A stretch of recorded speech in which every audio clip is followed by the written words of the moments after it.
Hello, and if you've just joined us, a very warm welcome to Monday night here on Tyne Tees Television. A preview now of our programme lineup, beginning with comedy at 8 o'clock. On ITV tonight at 8, affairs of the heart and a noise from the neighbours. Right, that's it, I'm going round there. Oh, don't be so silly. Look, why should she get away with it? We don't get that kind of noise from the other side. The people in number 17 never make a sound. Well, they wouldn't. You threatened her? Only a bit. Oh, wonderful. An anonymous threatening letter. Why, please. I'll let you know after the trial. A breach of the peace or just a misunderstanding? Affairs of the heart, tonight at 8 on ITV.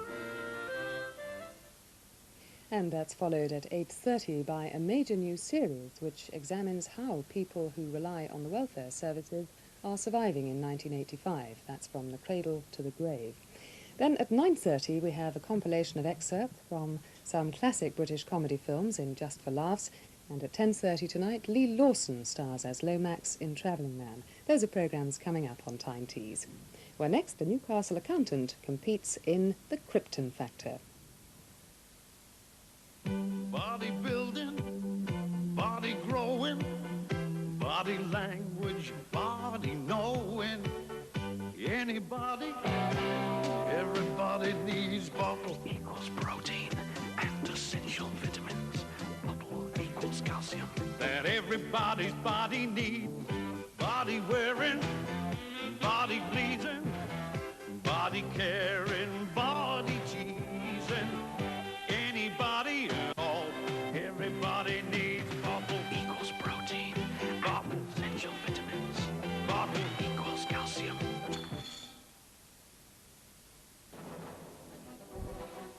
Keeping memories has always been a Kodak tradition, always pushing technology forward in the aim for clearer, sharper, superb color pictures.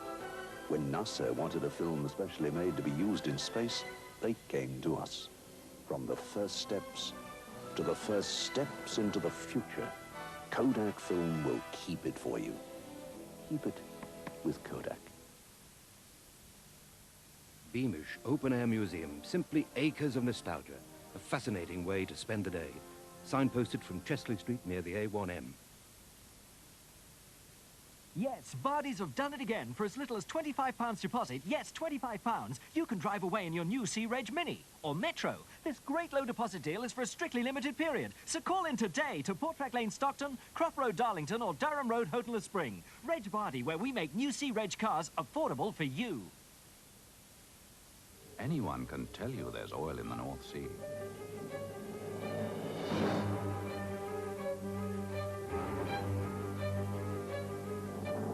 Getting it out, though, is another matter.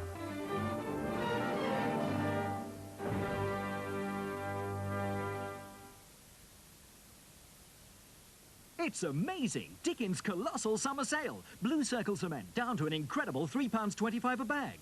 Quellcast Rotamo with 50-foot cable less than half price at only £29.95. And barbecue charcoal only £1.45 a bag. Where? Dickens, that's right! One washing powder today is used in more homes, in more machines than any other. At today's lower temperatures, its biological action gives you unbeatable results. But this powder does more. It also cares for your whole wash, keeping it fresh and bright. There's nothing that can beat unique, new system Persil Automatic. No wonder it's Britain's most popular powder.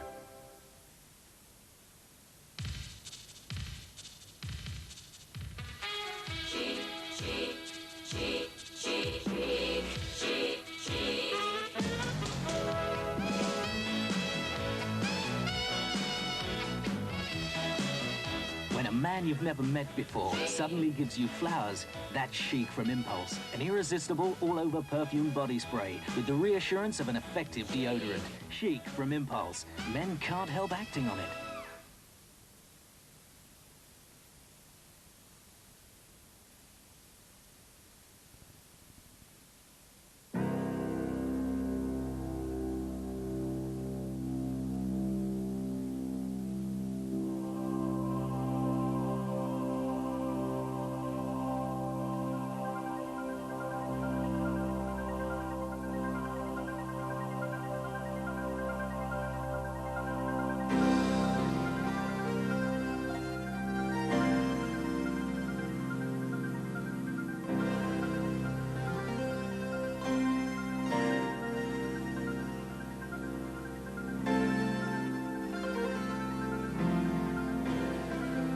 Tonight's contestants are Duncan Thompson, 34 years of age, a schoolteacher from Kilwinning in Ayrshire. Carol Muir is aged 30, a research fellow at Nottingham University. Eric Armstrong, 32 years of age, an accountant from Newcastle upon Tyne. And Tony McElvogue is 25, a computer programmer from Liverpool.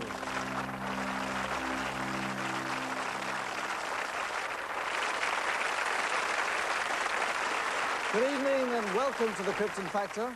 And after all the excitement of last week's Champion of Champion contest, tonight we start the search for a brand new champion. Out of 7,000 original applicants, just 48 contestants have won the right to do battle for the title, United Kingdom Superperson 1985. Right now, I would like to welcome the first 4 of those very special people, wish them all the very best of luck, and ask them to prepare now for round 1, which, as always, is mental agility. And tonight we carry on from where we left off last week with one of our new-style neighbourhood games. Each contestant will be asked 3 consecutive questions. The facts will develop through every question and answer, and the degree of difficulty will increase with every question too. Having said that, it's all self-explanatory when you see it. So let's get on with it. Contestants, would you prepare now to take your partners for a barn dance? As we begin with you, Duncan, would you now like to turn and face your screen, ready for your first question? If Hank swapped with Loretta and Dolly with Slim, who would be 2 to the left of Mary Lou? Tommy. Correct. 3 points to you. Good start. Question 2. If Dolly swapped with Loretta and Waylon with Slim, who would be 2 to the left of Dolly? Waylon. Correct. 3 more points. Your last question. If Mary Lou swapped with Tammy and Marty with Hank, who would be 2 to the right of the person opposite Marty? An answer, please. Mary Lou. No, it would be Slim. But you get 6 of the possible 10 there, and that's a good start, Duncan. Well done. On to you, Carol, and your 3 questions. Turn to the screen, please. If Mary Lou swapped with Marty and Loretta with Waylon, who would be 2 to the left of Slim? Waylon. Correct, and that's 3 points to you. If Hank swapped with Mary Lou and Tammy with Marty, who would be 2 to the right of Hank? Marty. Correct. 3 more points.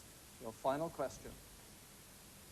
If Dolly swapped with Waylon and Slim with Loretta, who would be 2 to the right of the person opposite Dolly? Marty. Correct. And that's 4 points, giving you 10 altogether. Well done, Carol. Now your questions. Eric, turn to the screen, please. If Dolly swapped with Waylon and Mary Lou with Hank, who would be 2 to the right of Tammy? Hank. Correct. 3 points. Next question. If Loretta swapped with Dolly and Slim with Hank, who would be 2 to the right of Hank? Loretta. Correct. 3 more points. Your final question. If Waylon swapped with Marty and Tammy with Mary Lou, who would be 2 to the right of the person opposite Tammy? Dolly. Correct. 4 points. You get the full 10 as well. Well done, Eric. Good start. And finally to you, Tony, would you please turn and face the screen? If Hank swapped with Marty and Tammy with Mary Lou, who would be 2 to the right of Slim? Mary Lou. Correct. 3 points. Next question. If Mary Lou swapped with Waylon and Slim with Tammy, who would be 2 to the left of Waylon? Tammy. Correct. 3 more points. Your last question. If Dolly swapped with Hank and Marty with Loretta, who would be 2 to the right of the person opposite Hank? Slim. Correct, and 4 points. You also get the full 10 points. Well done. So what a marvellous start to the first round, and we shall enter all those points now into the bar of 10 points. Carol Muir, Eric Armstrong, and Tony McElvogue. Right, let's go straight on into round 2, physical ability. And for the race over the assault course and those 20 mean and murderous obstacles, the contestants have been in special training for 5 weeks. And as they line up on the starting line, no doubt they'll be wishing they'd worked even harder because the conditions out there are absolutely dreadful. There's water everywhere, and ready to start the race now is Major Stan Meadows of the Army Physical Training Corps. On your mark. That's Carol Muir setting off first. She's a research fellow at the University of Nottingham and also a county squash player, so she's pretty fit, must have a chance today. Duncan Thompson of Kilwinning Ayrshire next, and then Newcastle's Eric Armstrong. But it is Carol Muir here coming down off the high balance and does that nicely, electing to jump rather than use the rope, which is the quickest way. And Tony McIlvogue sets off last because he's the youngest in the field. He's a civil servant, a computer programmer, in fact, with the Home Office. But it's Eric Armstrong down second off the high balance, and Duncan Thompson elects to use the rope, which slows him up a little bit. And here comes Tony McIlvogue, does the jump. In fact, he plays a bit of rugby. He's a second row forward, as you might gather from that build. In the lead, though, is Carol Muir, with Eric Armstrong trying hard to close the gap. Carol, who played squash for Hampshire and is in the top 30 players in the United Kingdom, so she's very fit indeed. And heading towards the new obstacle, which you may have seen for the first time last week, an 8-foot-high wall. They go up a ladder onto it. It's quite narrow at the top there. Takes a bit of nerve to go along it, then down a step and into a different direction, down another step and back. And Carol does that quite well. And on she comes now to the scramble net. Takes some strength to get up this at that stage of the race. Tony McIlvogue back in 4th place across the tram wires, out of contention at the moment, unless he's got something strong to the finish. Eric Armstrong going over the top of that A-frame now is closing a bit on Carol. Duncan Thompson in there as well, not out of it by any means. So has Carol got anything left for the finish? With Eric Armstrong closing on her, she goes for the water now, coming to the water jump, and well, that wasn't too brave a jump, but she scampered through it quite well and doesn't look too tired. Hard to keep your footing on that inverted V, having gone through the water. But here comes Eric Armstrong. He's a strong man. He's a winger with Northern Rugby Club at Gosforth, Newcastle, and he's coming right up alongside Carol now, and in fact, he goes into the lead. So Eric Armstrong in the lead from Carol Muir as they go on to the Burma rope bridge. That's Tony McIlvogue back in 4th place, and I don't think he's going to make any impression on the others. But Eric Armstrong about to start coming down the aerial slide, but Carol hanging in there. She's not going to let him go. She's fighting back. And it's Duncan Thompson there in 3rd place, trying to stay close to Carol, but Carol's come right back. She's fighting away under that net with Eric Armstrong. They're giving it all they've got. Carol's really come back strongly, and it's the strength of Eric and the determination of Carol there. Who's going to come out first? They're almost at the end of the net, and is it Eric Armstrong? No, it's going to be Carol Muir. In fact, Eric Armstrong slips at the end. Carol Muir comes over. First female victory for a couple of years, and that's splendid. And Eric Armstrong is flat out with exhaustion. And here comes Duncan Thompson, has done well, but almost hasn't the strength to finish, but he's 3rd. Well, with apologies to the men, it is nice to see a woman winning on the assault course, especially when she came back so strongly at the end. Congratulations to Carol. We shall now enter all the points won there into of 20 of the research fellow from Nottingham, Carol Muir. Well, next it is round 3, our test of observation. The contestants will be shown a film clip. They'll be asked questions about what they saw and heard and invited to pick someone from the film out of our lineup. Now, tonight, the clip comes from the film Lassiter. It's a comedy thriller in which Tom Selleck, oozing with charm, is forced to use his criminal skills to subvert the Nazi menace. Right, contestants, would you now please turn, face the screen, concentrate hard. Here comes your clip.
In the car, Lassiter.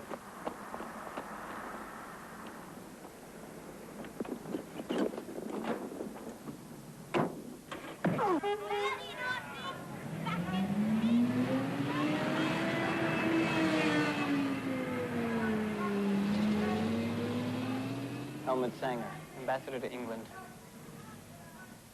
When the Germans overran Czechoslovakia, they got $50 million in unset diamonds from the state treasury. They're using them to finance espionage in Europe and in South America. Now, they are expecting a shipment of $10 million here in London. Unset diamonds, gemstone quality. They'll be here a week from Wednesday. They'll stay in the embassy for 2 days until Friday. If we can short stop them here in England, we can set back their operations in South America for a while. Tell me the good part, please. We want you to steal them. That's it. Contestants, turn to the front, please. I have 2 questions for each of you. They're worth 2 points each. We start with yours, Duncan. How many dolls did Lassiter take out of the display cabinet? 4. Correct, and that's 2 points to you. What position did Helmut Sanger, the man who drove past in the car, hold? Ambassador to England. Correct, 2 points. You get the full 4 there. Well done, Duncan. Your question is now Carol. What was the last thing Lassiter removed just before pulling open the safe? A hat. Right, enough for a woolen hat it was. 2 points to you. When the Germans overran Czechoslovakia, what was the value of the unset diamonds they took from the state treasury? $50 million. Correct. A little bit of hesitation there, but you're right on the dollars. 2 points, the full 4 to you. Well done. Eric. Apart from the jewellery, what else could be seen on the bottom shelf of the safe? The parchment. Correct. Scrolls or parchment. That's fair enough. 2 points. The money from the unset diamonds was used to finance espionage in what 2 parts of the world, and I must have them both? Europe and South America. And I got them both. 2 more points, the full 4 to you. Well done. Finally, Tony. What was the rank of the uniformed policeman who appeared on the street behind Lassiter? Sergeant. Correct. 2 points. How long were the people bringing the diamond shipment into London due to stay at the embassy? 2 days. Correct. 2 points to you, so you get the full 4 as well. Well done. Good scoring there, but we open it out now for 4 more questions. A point for the right answer. Nothing lost if a contestant gives the wrong answer, but that question would be thrown open to the others. So, stand by, contestants. Here we go. What was the name printed on the back doors of Duncan? Albert E. Brandt. Correct, and 1 point. What was the value of the shipment of diamonds expected? Duncan? $10 million. Correct. How many placards were being held by the demonstrators? Carol? 5. Correct. On what day of the week were the people... Eric? Wednesday. Correct. Well, tremendous scoring here. I wonder if they can keep it up as we reach the 3rd section of the round. In fact, all the contestants can add 2 points to their total if they can pick out someone in our identity parade. And you may remember halfway through the film, there were the 2 policemen. Well, it's the plainclothes policeman who ordered Lassiter into the car that we'd like the contestants to pick out from this lineup of 9 plainclothes policemen.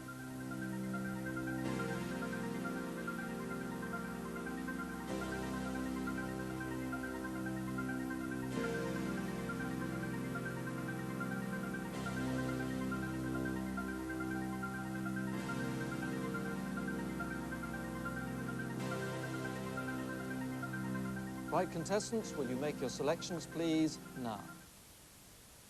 Right, they've all been made. Let's check them. Right, number 6 there is the choice of 3 of our contestants. Duncan, Eric, and Tony have all gone for him. Carol has plumped for number 3.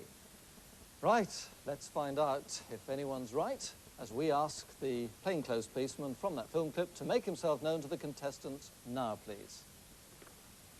And it is indeed number 6, in real-life actor Edward Peel.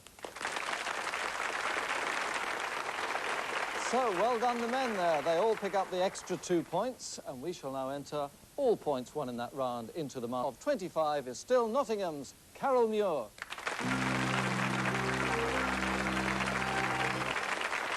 And what a high-scoring heat this is proving to be as we now reach round 4, the intelligence test, where the contestants have to think fast on their feet to solve a specific problem. With that, contestants, can I ask you please to step down behind those benches. And the theme of this test is polysymmetrics. In front of each of you is a clear frame, which you will note contains 4 hexagons. Beside the frame are a number of multicoloured blocks. Your task is to fill the frame with those blocks in such a way that each hexagon contains every colour available and that no 2 blocks have adjoining colours the same. Are you all ready? The test starts now. Let me quickly stress the rules. No 2 colours can be placed side by side, and in addition, each of the 5 smaller hexagons must include 5 different colours. So 2 things there for the contestants to consider. Now there are some key pieces, as always. They are the 4 largest blocks. They have to be placed in the 4 extremities of the frame, but also they must be orientated in the right way if all the other pieces are to slot into the frame. Eric Armstrong here. It looks to me like most of his colours are right. He's down to 1 piece. If that fits in, well, the white can't go with the white, so he'd have to put the purple that way, but is it the right shape? In fact, it's not, so he's got some rearranging to do. Tony McIlvogue, beginning to piece it together quite nicely, but it all boils down to the last couple of pieces. You can look like you're well on the way, and then the last couple of pieces won't fit. Duncan Thompson from Scotland, going well. And Carol Muir. Now, she's got all the pieces in the frame, and there are no 2 colours the same, but she obviously isn't happy. Now, it's the left-hand hexagon. There's 2 reds in there. In fact, she's just removing the piece now. She can't switch it round because it would be white to white.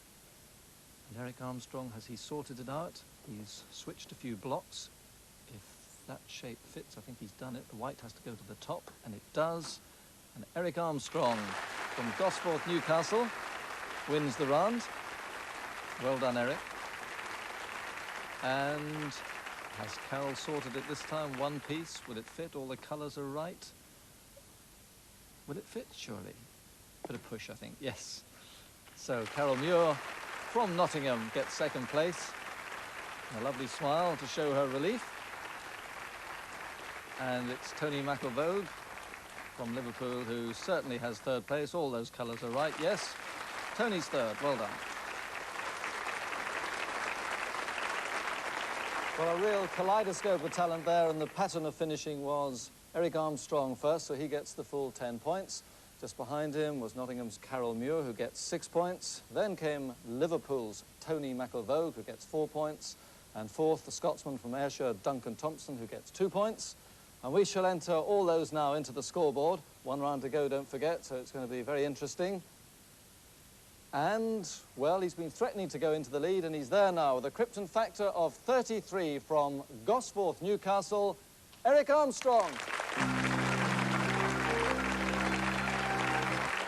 Oh, what a finish this is going to be as we reach the last round, general knowledge. And don't forget, not only does the winner go through to the semi-final, but at the end of it all, the best 4 runners-up will go through as well. And with such a high-scoring heat as this, well, there's everything to play for. Comes in 2 sections, individual questions first, then an open section on the buzzer. But we're going to start with the sets of 3 individual questions, and here come yours, Duncan. With which sport do you associate the names of Helen Troke and Steve Baddeley? Squash. No, it was badminton.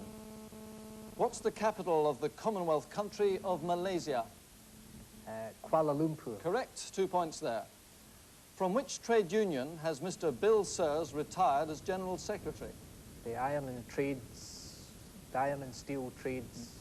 Confederation, we'll give you that. Oh, I wanted the magic word steel there. Well done. So you get 4 of the possible 6. And on to your set, Carol. Which British Olympic silver medalist this year beat Zola Budd in a 10-kilometre road race in Phoenix, Arizona? Donna Hartley? No, it was Wendy Sly. What is the capital of the Commonwealth country of Sri Lanka, formerly Ceylon? Colombo. Correct, 2 points. For which organisation was Mr. Michael Eaton last year appointed the spokesman? Miners' Workers' Union. No, you're on the wrong side there, actually. It was the National Coal Board. But hard luck, 2 of the possible 6 there, Carol. On we go to you, Eric. Which nation did England beat 8-0 in a World Cup preliminary match last November, their biggest away win for 20 years? I must hurry you for an answer. Norway? No, it was Turkey. What's the capital of the Commonwealth island of Cyprus? Nicosia. Correct, 2 points. In which major trade union was a fresh election held this year to decide who should succeed Moss Evans as General Secretary? Transport and General Workers Union. Correct, 2 points, 4 of the possible 6 to you. And now to Tony. Which country's tennis players in January added the King's Cup title to the Davis Cup they already held? United States. No, it was Sweden. What's the capital of the Commonwealth island of Jamaica? Kingstown. Say that one more time. Kingston, sorry. Right, just in the nick of time, 2 points. From which trade union has Mr. Terry Duffy decided to retire as president? The engineering workers. Correct, Amalgamated Union of Engineering Workers, so you get 4 of the possible 6 there. And now we move on to the climax, not just the round, but the whole contest. A minute and a half of rapid-fire questions, a point for the right answer, a point deducted if I get the wrong answer. So, stand by, contestants. The clock starts now. Which footballer has won most international caps for England? Tony. Bobby Charlton. No, Bobby Moore, lose a point. In which war were the battles of Naseby and Marston Moor? Tony. English Civil War. Correct, point back. Which civil servant was prosecuted for revealing... Tony. Clive Ponting. Correct. For paintings, what sort of subject were Stubbs and Munnings particularly... Tony. Horses. Correct. Wessex, Saddleback and Chester White are types of what sort of animal? Duncan. Pig. Correct. Who owned a massive sow called the Empress of Blandings in P.G. Woodhouse's books? The answer is the Earl of Emsworth. Which trade uses M's and N's as measures? Duncan. Printing paper. Correct. Which daily newspaper has a name meaning truth in Russian? Tony. Pravda. Correct. Which cat was a monster of depravity in T.S. Eliot's... Tony. Macavity. Correct. In Shakespeare's play, which king of Scotland did Macbeth murder? Duncan. Duncan. Correct. Which swimming stroke did Duncan Goodhue use to win his 19th... Duncan. Breaststroke. Correct. Which clergyman detective was created by G.K. Chesterton? Duncan. Father Brown. Correct. Rasputin and Brown Girl in the Ring were hits for which pop group? Tony. Boney M. Correct. What did the letter M stand for in the name of Richard M. Nixon? Tony. Millhouse. Correct. What is the occupation of a houseman or a registrar? Carol. Doctor. Correct, but that's the end of the round and the contest, and the winner tonight with a Krypton factor of 37 is Eric Armstrong, the chartered accountant from Gosforth, Newcastle.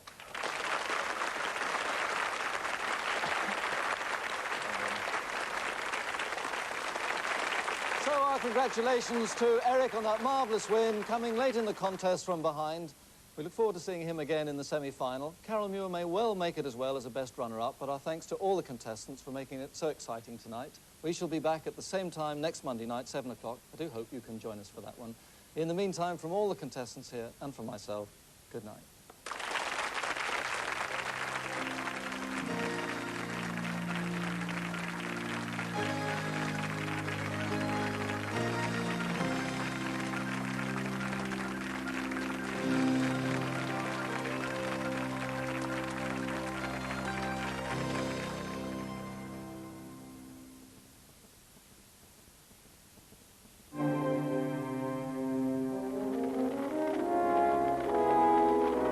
Despite its idyllic appearance, this is no tropical paradise. It's Upper Bittle Reservoir on the outskirts of Birmingham.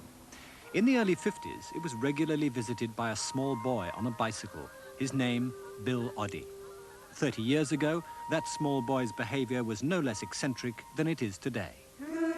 Join Bill Oddie, birdwatcher, tomorrow at 10:30.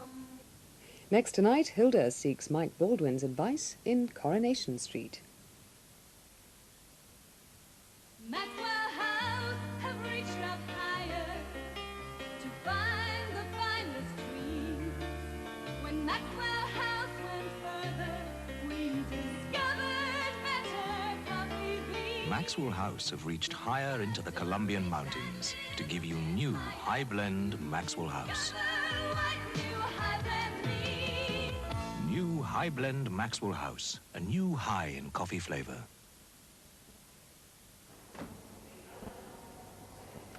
Kellogg's, the original cornflakes and still the best. Golden, fresh, crispy, tasty.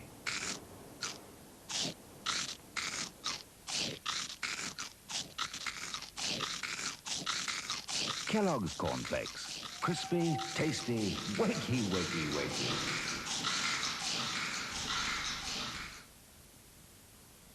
Bought a 14-inch colour telly from Granada last week.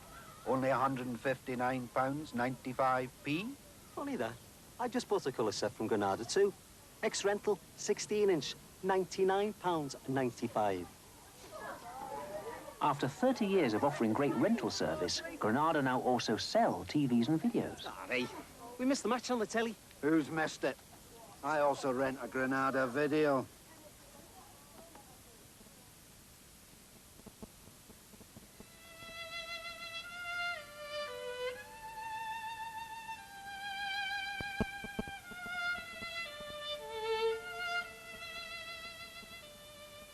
We've always believed that a master instrumentalist can truly be the master of only one instrument, and that the same principle also applies to a master brewer.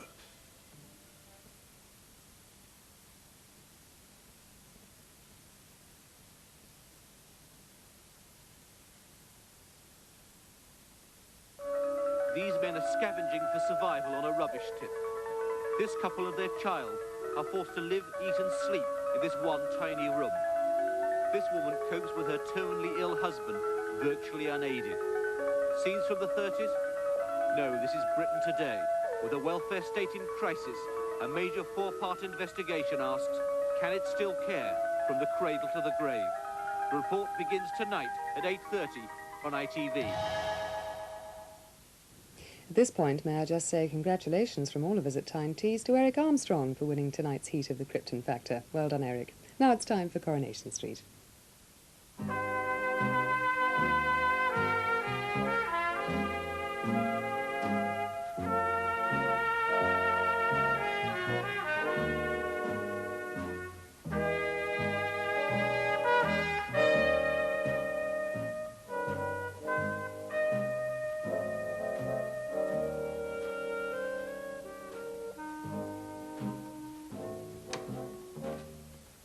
What are you doing down here? Oh, I couldn't sleep, could I? Well, how long have you been up? Since Dad went out. I hadn't had a wink any roads. I thought I might as well come down. Now, look, Annie. Oh, leave it, Mum, please. Well, I'm only doing my best, love. I know who you are, but it's my baby, Mum. I'm the only one who can decide whether I want to keep it or not. So are you still thinking of getting rid of it?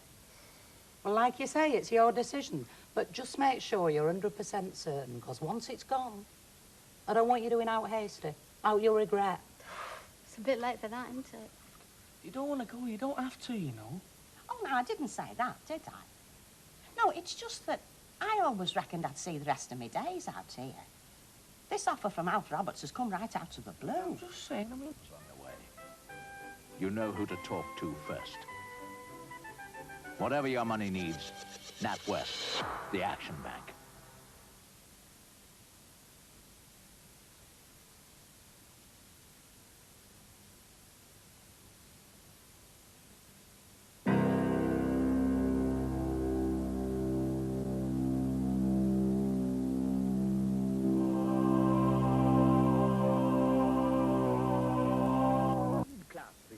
To Nottingham, please. Tunes, menthol medicated in 3 flavors. Tunes. Tunes help you breathe more easily. Hold it. Why make life difficult when you can make it easier? With a workmate, you've got an extra pair of hands to hold your work steady and help you do a better job. So hold it with a workmate. Workmate from Black & Decker. A new suite in your home for Christmas. Buy now and start paying next February at the Suite Centre's Christmas Carnival this week. You'll soon be sitting pretty at SCS.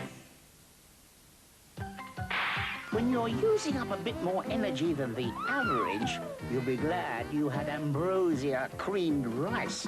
Because ambrosia is the one and only creamed rice pudding that's made in Devon with full cream milk. So it's richer, creamier, and deliciously satisfying, and gives you lots of energy to keep you going. Ambrosia cream rice keeps you going and going. To help you get even more from a teletext set, Oracle has introduced a new section for you to use whenever it suits you. By simply pressing a few buttons, you can get a constantly reviewed set of theatre and cinema listings. What's on looks ahead, so you can plan your entertainment. There's something for everyone, and the information is always up to date. At any time of the day, you can call up pages of exhibitions, fairs, and ideas for a day out. Whenever you want the full regional picture, page your Oracle.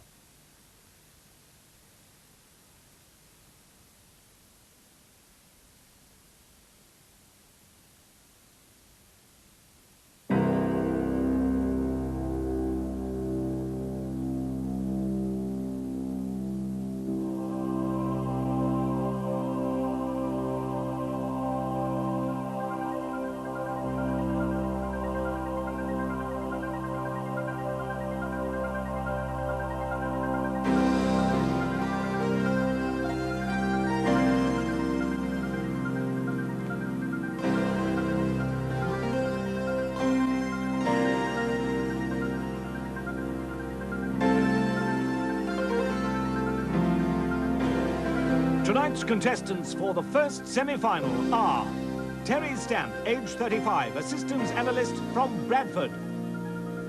Pat Barber is 30, a computer programmer from Winsford in Cheshire. Eric Armstrong is 32, a chartered accountant from Gosforth, Newcastle upon Tyne. And Andrew Gillum, age 31, an oceanographer from Edinburgh.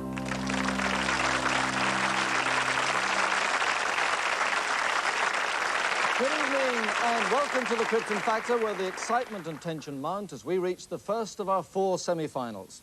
In the hot seats tonight, 1 woman and 3 men who have triumphed through the heats and are still on course for that title, United Kingdom Superperson of 1985. But only the winner tonight will progress to the final to maintain their challenge. So at this point, let me simply wish all 4 of our semi-finalists the very best of luck for this evening and ask them to prepare now for round 1, which is mental agility. And for the semi-finals and finals, we introduce a fascinating new-style neighbourhood games in which, through successive weeks, we take the contestants on a mystery trail through the rooms, corridors and towers of a magical castle in search of the silver chalice, which will signify journey's end. And in tonight's first stage of the quest, the contestants arrive at the mystery castle and attempt to unravel the secrets of the towers, which are identified by the following symbols: a spiked crown for the king, rounded crown for the queen, scales for the alchemist, a quill for the scribe, and the bishop and knight as they are on a chessboard. Right, contestants, will you turn to the screens, please, which will remain blank except for the contestant that I'm actually questioning. We start with you, Terry, so please concentrate on this. Which tower is due south of the tower, northeast of the tower, due west of the Queen's? The knight. Correct. 3 points to you. Splendid start. Well done, Terry. On we go to Pat. Which tower is due north of the tower, due east of the tower, northwest of the Knights? The Queen. Correct. Well done. 3 points to you. Now to Eric. Which tower is due north of the tower, due west of the tower, northeast of the Knights? The bishop. Correct. 3 points to you. Well done. And finally in the set to Andrew. Which tower is due south of the tower, southwest of the tower, due north of the Knights? The scribe. No, the alchemists. Hard luck, Andrew, you failed to score there. But we go on now. We change the angle, in fact, and have another set of questions. We begin once again with Terry. So, Terry, concentrate on this question. Which tower is connected to both the tower southwest of the tower north of the Knights and the tower north of the tower due east of the alchemists?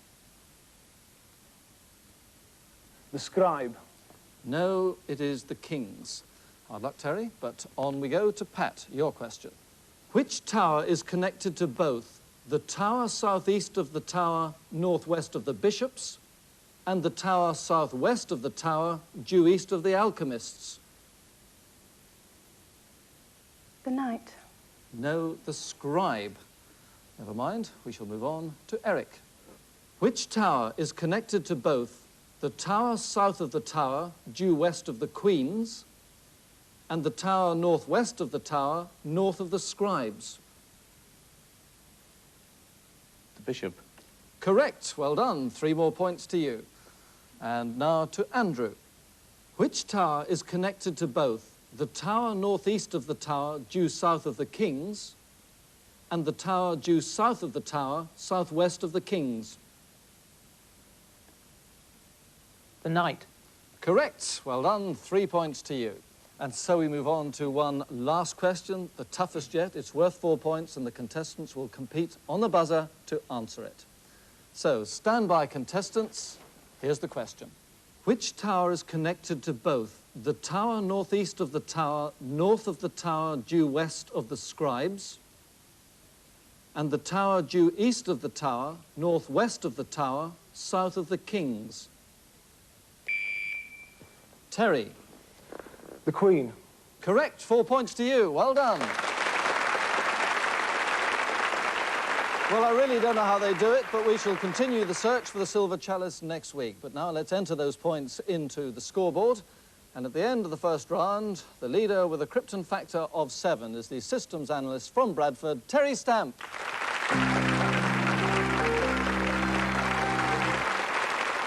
Well, on we go to round 2, physical ability, in the race over one of the toughest assault courses in the country. Well, now that we've reached the semi-finals, we can produce something of a form guide. Looking back at the heats, Eric Armstrong was the fastest of our 4, but with Andrew Gillum only a few seconds adrift. And bearing in mind Terry Stamp and Pat Barber had respectable times too, it promises to be quite a battle out there. So let's join them all on the starting line as our new starter, Major Jock Gardner of the Army Physical Training Corps, has the contestants under orders. On your marks! And there goes Pat Barber, a computer programmer from Winsford in Cheshire.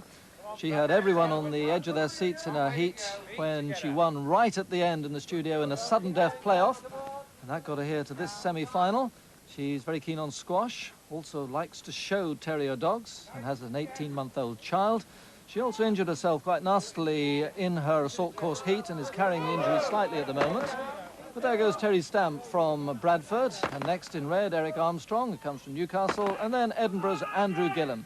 Now, these men are fast, fit and competitive, and we're expecting quite a battle out here on the assault course as Pat Barber goes up onto the high balance. And the 3 men behind, closing the gap, nearest to us, Terry Stamp, in the middle, Eric Armstrong, in the far side, Andrew Gillum. As Pat heads towards the rope swing, and all 3 men hurl themselves off that high balance, going well and closing the gap considerably as Pat swings over into the cargo net and fails to let go of that rope. And the soldier there, well, he almost pushed her on into the net, which would be against the rules. He thought better of it, and she has to go back and do it again. And it looks like Eric Armstrong in red is going to swing over first. He does, but lands a bit clumsily there, whereas Andrew Gillum picks his spot nicely and begins to climb. And Terry Stamp there as well, so good race developing between these 3. And in fact, it's Andrew Gillum edging slightly ahead as they come onto the tram wires. Andrew Gillum from Eric Armstrong and Terry Stamp. And it is quite noticeable how the contestants improve their performances in the semi-final. They have learnt from the heats that it's much tougher on this assault course than it ever looks. They train a lot harder, they improve their techniques, and it's there for all to see at the moment as they climb that scramble net. All their techniques are perfect. And Andrew Gillum is the one in the lead at the moment, about, I'd say, 3 or 4 yards clear of Eric Armstrong. Through the water now for Andrew. Terry Stamp there in 3rd place. Eric second. Eric, who plays rugby on the wing for Northern in the northeast, one of the top clubs. And Andrew climbing up to the Burma rope bridge. You can see the lead he's got there over Eric, but Eric's strong and he's fast. I wonder if he's got enough left now to come back on Andrew Gillum, who's about to start the aerial descent. There's a huge lake at the bottom of it, which he'll hit in a few moments. So Andrew Gillum in the lead from Eric Armstrong in 2nd place. And there's the big splashdown for Andrew. Eric not that far behind, and Terry Stamp in there with a shout at the moment as well. Can they catch Andrew? Well, it looks like Andrew's technique is keeping him well ahead under that final net. Here he comes. Nice run from Andrew Gillim. He judged it beautifully, strolls across the line, a worthy winner. In second place, Eric Armstrong, who just didn't have the finish there, and he's in second place. And that leaves Terry Stamp third. But an excellent race, very competitive race. Well done, everyone. Some good running there and a good time as well, and we shall enter the points one now into the scoreboard. And 2 rounds gone, and we have a new leader with a Krypton factor of 13, the oceanographer from Edinburgh, Andrew Gillim. So, a real battle developing as we go into round 3, the observation test, a film clip, questions about it, and the identity parade. And tonight the clip comes from the movie The Little Drummer Girl, due to be released on video very shortly. It's a tense tale of espionage, intrigue and sudden death by that master storyteller John le Carré. It stars Diane Keaton as a pro-Palestinian actress seduced by an Israeli agent. But I mustn't give any more of the plot away. Simply to say, contestants, turn to the screens quickly, please, and concentrate on this clip. They call us terrorists. Why? Because we must deliver our bombs with our hands.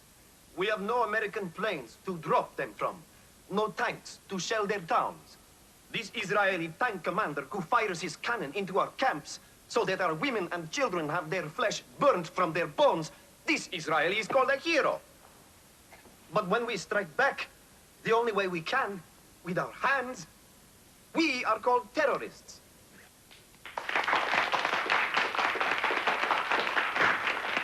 No, we don't know their plan yet. Certainly, we'll keep you current on all developments. Thank you, Inspector. These German security are very insecure. What should they prepare for? Car bombs, automatic weapons? And where? The auditorium, the hotel? Germany makes you jumpy, Shimon, huh? We will know soon enough. Where the hell is Dimitri? No word from him? Suppose she gave him away. So what's your solution? Khalil is somewhere out there, close. Seal everything off. Search until we find him. Professor Minkle? Yes? Oh, my God. Why? Oh, my God. Professor, my name is Imogene Bostrup. I'm from Toronto. I'm a graduate in social anthropology at the Witwatersrand University, and I had the great good fortune to hear your centenary lecture last year, and I just want you to know it changed my life. Do you mind if I shake your hand, please? No. Oh, this is so wonderful for me. What are your orders now? I'm to walk down the road until Werderstrasse Orsino is waiting for me. This is a radio like this one. But it also transmits a signal that we can home in on. When will you come, Jules, please? Listen, Charlie, are you listening? If you press the volume control on the radio, not turn it, but press it, you're telling us he's asleep. He won't sleep like that. He's not like that. He's like you. He's awake all... Jules, I can't do it. He wants me. He wants me for a wedding night.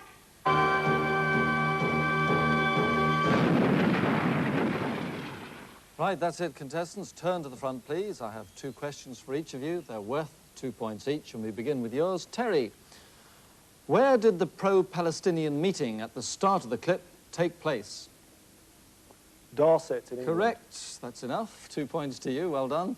East German security had asked via the telephone call if they should prepare for car bombs or what? Automatic weapons. Right. 2 more points. The full 4 to you. Well done, Terry. And let's move on now to Pat. Your questions. At that pro-Palestinian meeting, there was a notice hanging from the table to the right of the masked speaker. What did the top part say? Act now, don't wait till it's too late. No, you've obviously got the gist of it, but it's not close enough. It said, don't say you didn't know. But you do know now. Next question. When Diane Keaton introduced herself to the professor at the hotel reception, where did she say she came from? Toronto. Correct. 2 points, 2 of the possible 4. And now Eric. In the room where the phone call had been taken from East German security, there was a large bookcase. What was sitting on the right end of the top shelf? A coffee percolator. Correct. 2 points.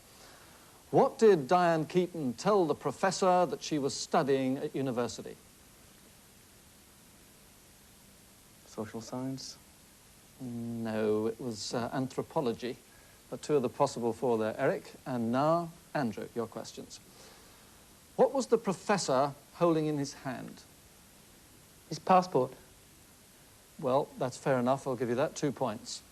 If Diane Keaton pressed the volume control on the radio, what would it signify? He was asleep. Correct. 2 points, the full 4 to you. Well done. And we move on now with 4 more questions, this time to be answered on the buzzer. They're worth a point each for the right answer, but if a contestant gives me the wrong answer, I throw it open for the others. Right, are you ready on those buzzers? Here we go. In the room where the men took the call from East German security, there was that big bookcase. What occupied a large... Pat? An aspidistra plant. No, I'll finish the question. A large area of the wall above it. Eric? A large notice board. Correct.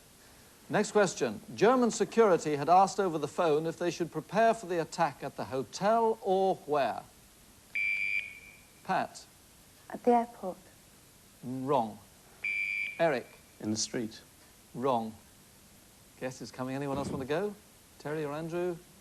Andrew? Station. Wrong. You going to have a shot, Terry? Yeah? In the car. No, the auditorium. Next question. At the meeting addressed by the terrorist right at the beginning, how many posters were attached to the shelving on the far wall? Terry? 3. Wrong. Pat? 5. Wrong. Eric? 4. Wrong. Andrew? 2. Correct. What particular lecture had the professor delivered the previous year? What lecture was it? Terry? A psychology lecture at the Witwatersrand Wrong. University. Anyone else? It was Andrew? Centenary. Correct. Well, some good intelligent guesses in that section, but let's see now how well they remember a face, because this is the identity parade, and the person we want them to spot was seen at that pro-Palestinian meeting at the beginning. In fact, he was that furtive-looking young man at the back of the room who was seen to slip away. So, which one is he in this lineup of 9 furtive-looking young men?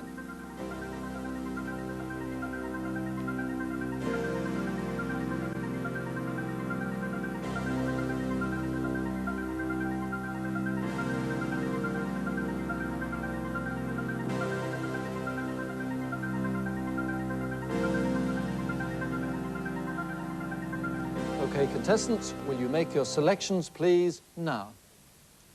They've all been made. Let's go through them. Number 6 there is the choice of both Terry Stamp and Pat Barber, while Eric Armstrong and Andrew Gillum have both gone for that man, number 2.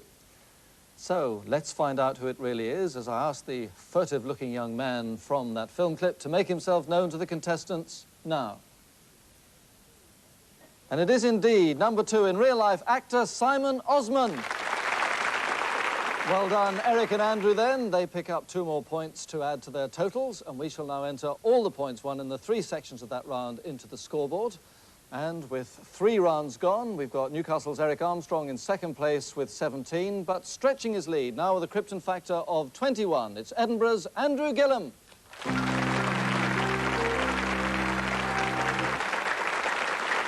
Well, on we go to round 4, which is our problem-solving exercise. And right away, contestants, can I ask you please to step down behind those benches, and I'll explain what you have to do.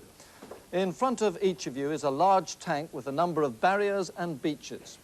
At the bottom left of the tank, our right, is a boat, and around the frame a number of valves, some of which may be used to let water into the tank and others to drain the tank. Your task is to operate these valves in such a way that the flow within the tank guides the boat to its dry dock at the top of the frame. Are you all ready, contestants? The test starts now.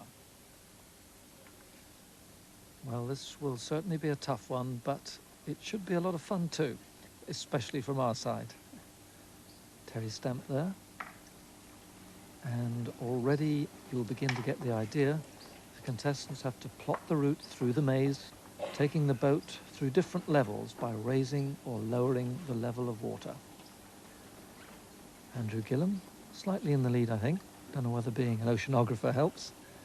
This is Terry Stamp's boat, going up just like a barge in a canal lock. Now, the skill is in operating various taps in harmony, because you've got to work out how to create a flow of water that will propel the boat sometimes to the left and sometimes to the right, as well as raising and lowering the level. Eric Armstrong. And Andrew Gillum here. Now, Andrew has a bit of a problem. And that's the problem. The boat is stuck under that ledge, and he's just got to lower the level of water slightly. Not too much, just enough to release it. And here Eric has got to find a flow of water to move his boat out. He's got to use the right tap. And Terry Stamp caught slightly under the ledge as well. He needs to get it on top of that ledge. That's the dry dock area, top left. And here comes Eric Armstrong's boat. Now this is the most difficult moment. He has to let the water out ever so gently to dock the boat. And he does it. Eric Armstrong from Gosforth, Newcastle wins, and Terry Stamp ever so gently with that water, otherwise it will pull the boat out backwards. But yes, he docks it as well. Terry Stamp in second place, and it's going to be very close indeed for third. That's how close. Bottom left is Pat Barber's boat, and top right, Andrew Gillum. Ever so gently with that water again. Very close indeed, and indeed it is a tie. Fascinating stuff there, and it was Eric Armstrong who sailed into first place, and he gets the full 10 points. In second place, Bradford's Terry Stamp, who gets 6 points. And joint third, Pat Barber from Winsford and Edinburgh's Andrew Gillum, and they get 4 points each. We shall now enter all the points into the scoreboard, and only one round to go, don't forget. And just look at that, what a battle developing. Indeed, we've got a new leader with a Krypton factor of 27. It's the chartered accountant from Gosforth, Newcastle, Eric Armstrong.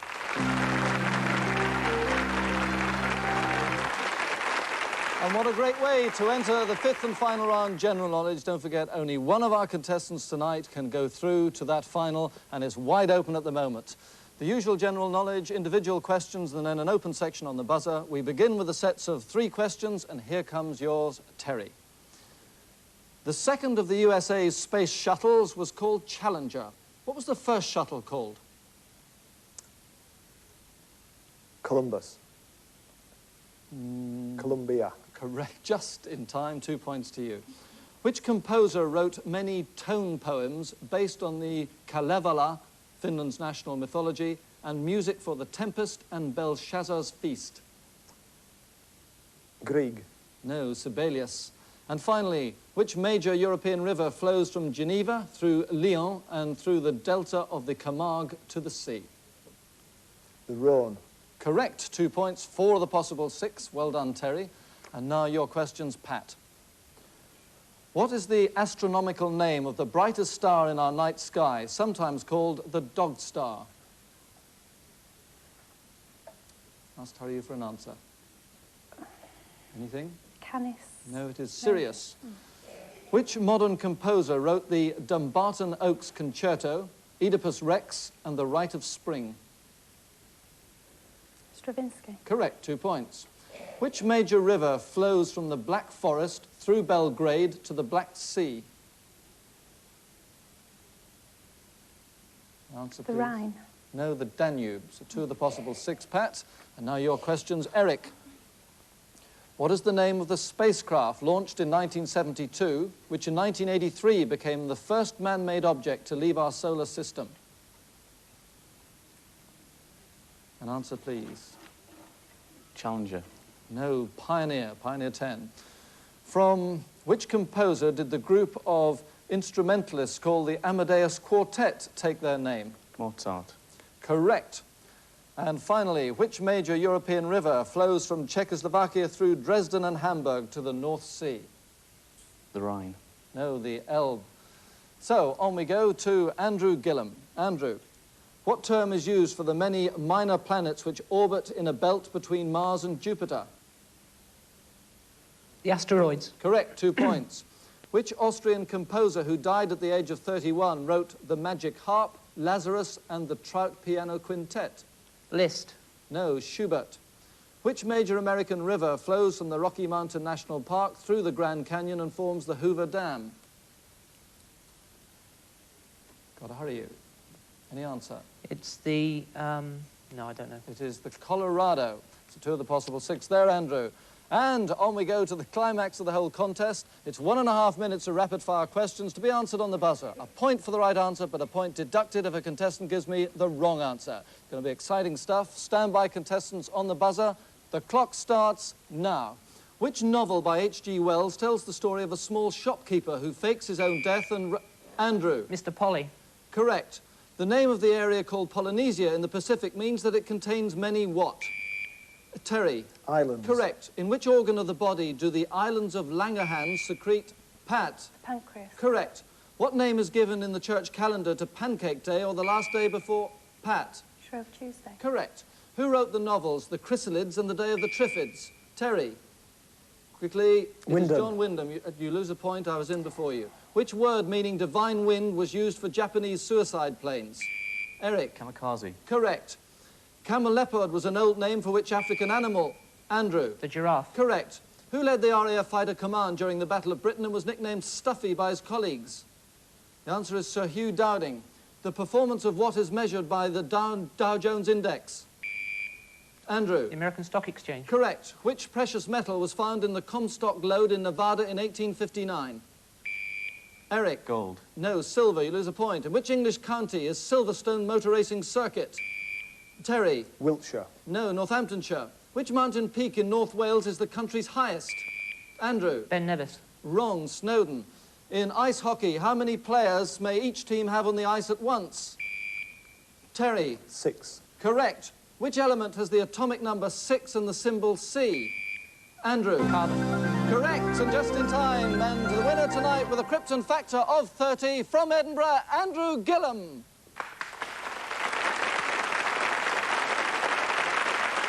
Well, a fantastic finish there with Andrew snatching it on the very last question. So congratulations to him. He goes through to the final and we look forward to seeing him again then. But our thanks to all the other contestants for making it so exciting, particularly Eric, who lost by just 1 point.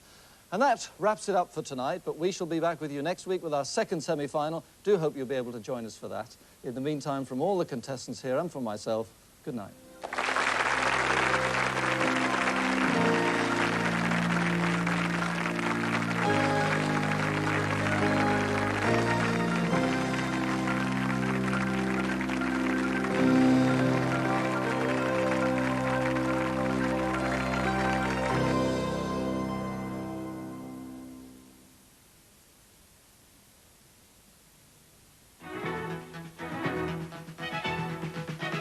Highlights for the week ahead on ITV. On Tuesday, join us on a musical journey down America's most famous highway. Get your kicks on the roof. Looking for one with girls on top. You want to rent a beautiful two-bedroom flat?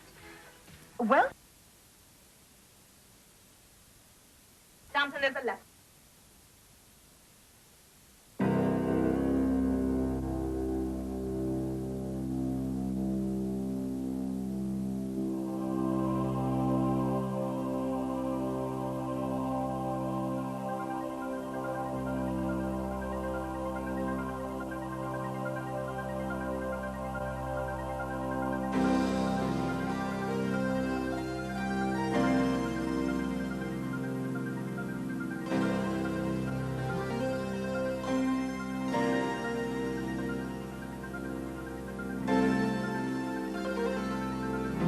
Tonight's contestants in the 1985 Krypton Factor Final are Andrew Gillum, age 31, an oceanographer from Edinburgh. Carol Muir is 31, a research fellow from Nottingham. Alan Carvell is 37, a musician from Tottenham, London.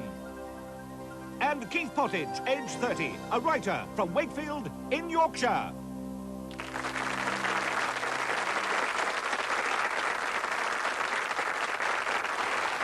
Good evening and welcome to the Krypton Factor final of 1985.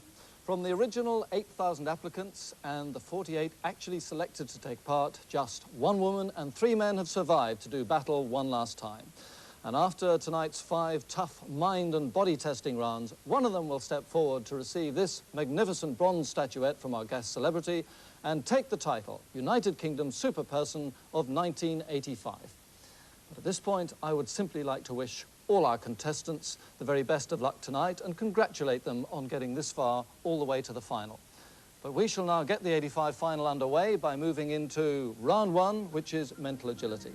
Now, through the semi-finals, we have been searching for that silver chalice which is hidden away somewhere in the mystery castle that floats through time and space. We have unraveled the complexities of the towers, plunged down inside to tackle the problem of the doors, found a special key, conquered the maze, and now the silver chalice is within our grasp.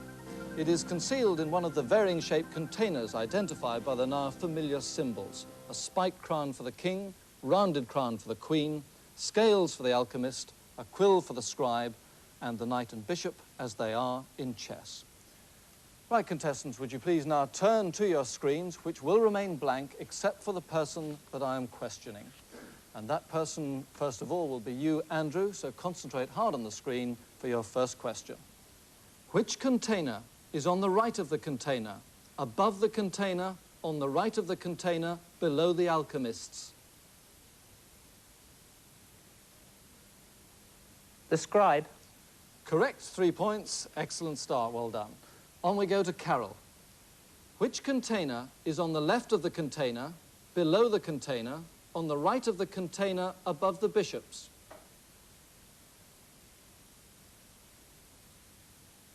King.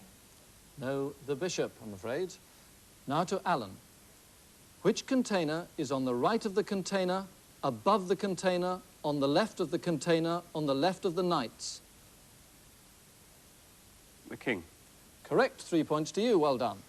And finally to Keith.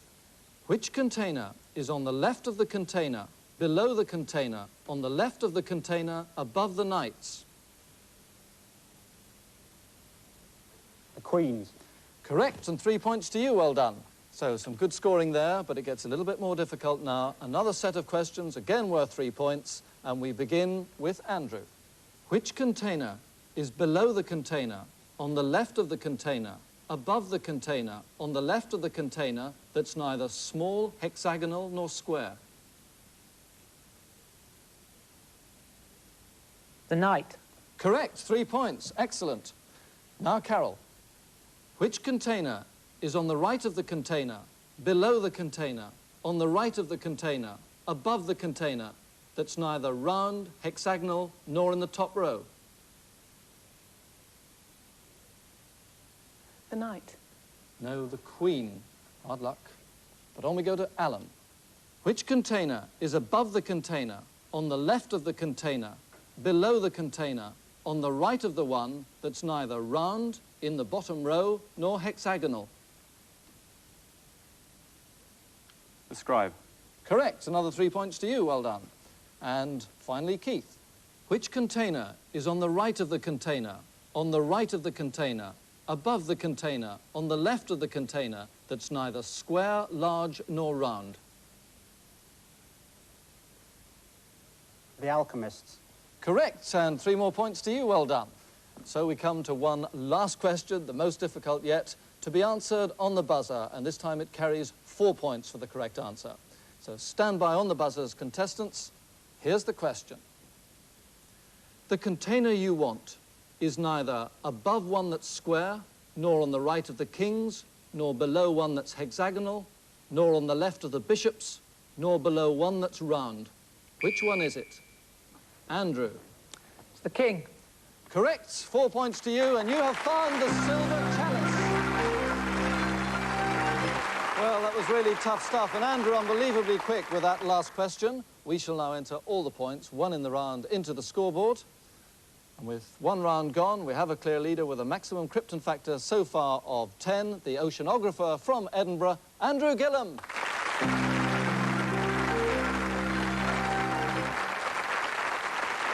And for round 2, we go out to our assault course for the test of physical ability. Now, I can't ever remember as well balanced a race as this in a Krypton Factor final in the past, because all our contestants have won on the course, and their best finishing times are all very similar. So let's go straight to the starting line, where Major John Gardner has the contestants under orders. First to go is Carol Muir, the research fellow from Nottingham, and one of the fastest female runners we've ever had on the assault course. Next in red, Tottenham's Alan Carvell. As Carol comes over the 6-foot wall, no trouble at all for her. And now it's Edinburgh's Andrew Gillum, and on the far side from Wakefield, Keith Pottage. Now, all these contestants had fairly similar times in the semi-final, so we are expecting it to be very close indeed. Carol out in front with Alan Carvell here second down off the high balance, and Andrew Gillum only a stride or so behind. into the pipes. But Carol trying to make the most of the advantage the handicap system gave her at the start, trying to open out a good lead there at the front. She's a county squash player, so she's very fit indeed, was in the top 30 in ladies squash.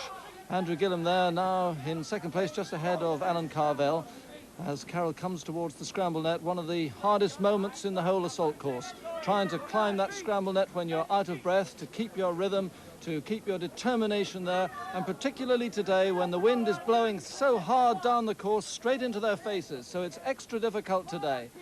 And that's Andrew Gillum just coming almost level with Carol, and Alan Carvell in third place. Carol just holding on to her lead. She really believes she can win this one. She's giving it all she's got as she heads towards the water, but that's not a very good jump by Carol and allows Andrew Gillum to go ahead. So Andrew is in the lead from Carol, and in fact Alan Carvell goes into second place. But don't write Carol Muir off, because in her heat and in her semi-final, men overtook her and she came right back at them. She beat them all in the heat and was beaten only in a photo finish in her semi-final. So she's not finished by any means. Now, the aerial descent, and it's Andrew Gillum this side and Alan Carvell together on the far side, and the wind blowing so hard that they're not making too much progress down there. It's very slow going indeed. Look at Keith Pottage, he's hardly moving, the wind just holding him up. But now, under that net, Andrew Gillum, what style as he goes under there. Keith Pottage finally makes it to the lake at the bottom. But here comes Andrew Gillum from Edinburgh, just ahead of Alan Carvell. It's a long run in the final 30 yards. Can Alan Carvell come back? Andrew glances over his shoulder. He knows he's got it sewn up now. He paces it beautifully. He wins it. Alan Carvell is second. And here comes Carol Muir, and that's a disaster for Carol. She's come out of the side of the net there. She had her head down so low, she couldn't see where she was going, and she's lost vital time on Keith Pottage. Now, has she got the strength to make it in this long run in? Here comes Keith Pottage. Just look at his face. He's determined to get third place. He's coming up level with Carol now. He's level, and he snatches it by a stride. Well, a tremendous race, probably the best of the whole series, and therefore fitting for the final. And we shall enter all the points won there into the scoreboard. And with 2 rounds gone, well, he's still out in front and he still has a maximum Krypton factor. It's now 20, the oceanographer from Edinburgh, Andrew Gillum.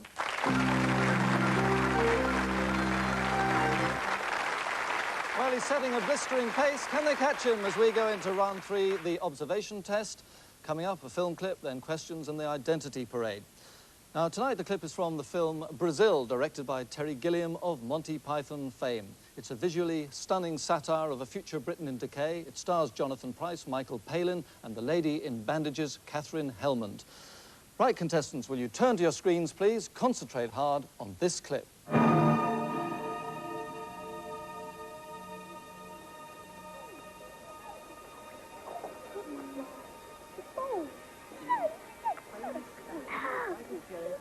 Truth and freedom.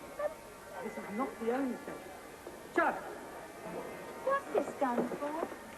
This one, sister, is a 9mm submachine gun used for close-quarter combat fighting. It's very effective weapon. Jack! Well, long time no see. Hey! What are you doing here? Don't expect to see you slumming it in records. What's the problem? Problem? No problem. Everything's fine. Wonderful, marvelous. Alison's in great shape. Kids are fine. I'm on security level 5 now, so Mr. Helpman relies on me more and more. It's been a great year. See you, Jack. Give my regards to Alison and the twins. Triplets. Triplets. God, how time flies. Very clear delineation of it, is it not? Adamant, mobile. I want to report a wrongful arrest. You want information adjustments, different department. I've been to information adjustments. They sent me here. They said you have a form I need to fill out. Have you got an arrest receipt? Yeah. Is it stamped? Stamped? No, there's no stamp on it, you see. I can't let you have the form until this is stamped. Where do I get it stamped? Information adjustment.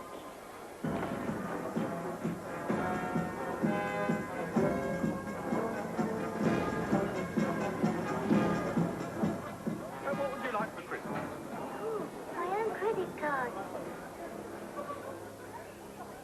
Charlie and I come here regularly. We love romantic lingerie. Really? Yeah. Picture me, Elise.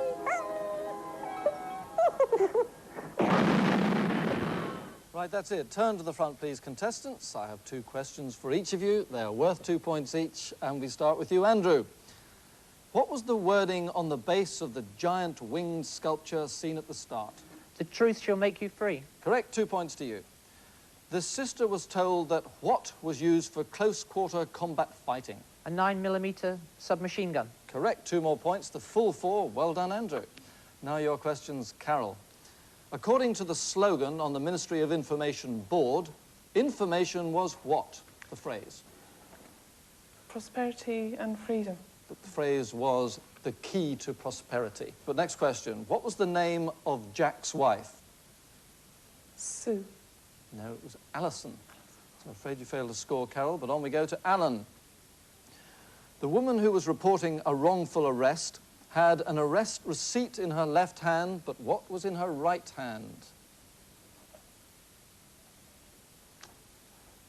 Must have an answer. Pen. No, a pair of gloves.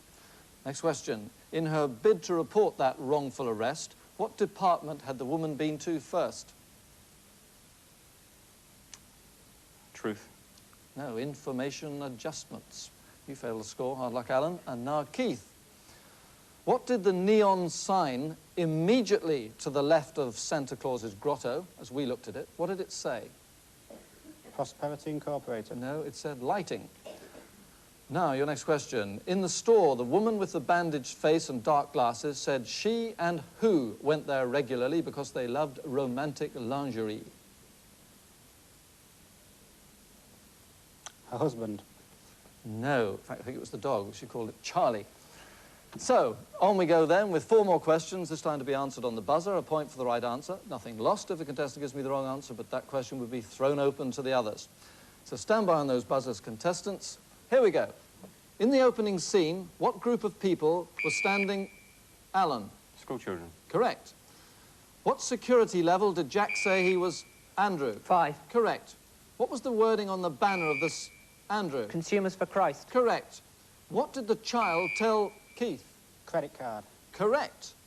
And on we go now to the identity parade, worth 2 more points. Now, the person we want the contestants to pick out was seen just after Jack was congratulated on the triplets. In fact, he was explaining the virtues of the mobile TV system.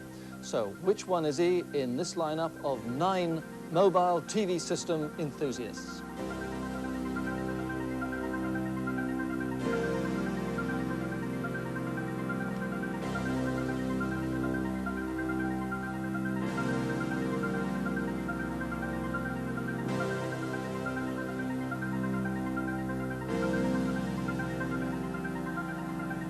Right, contestants, will you make your selections, please, now? Well, they've all been made. We don't have to do much checking because all 4 of our contestants have chosen that man, number 4. So, were they all right or were they all wrong? Let's find out as I ask the man who was in that film to make himself known to the contestants. Now, please. And it was indeed number 4 in real life, actor Douglas Stark. And that hasn't happened for a long, long time, but fitting that it should in a final. And we shall enter those points and all the others won in the round into the scoreboard. And with 2 rounds to go, in second place, Londoner Alan Carvell with 15, but stretching his lead. He's now got a Krypton factor of 28. Edinburgh's Andrew Gillum.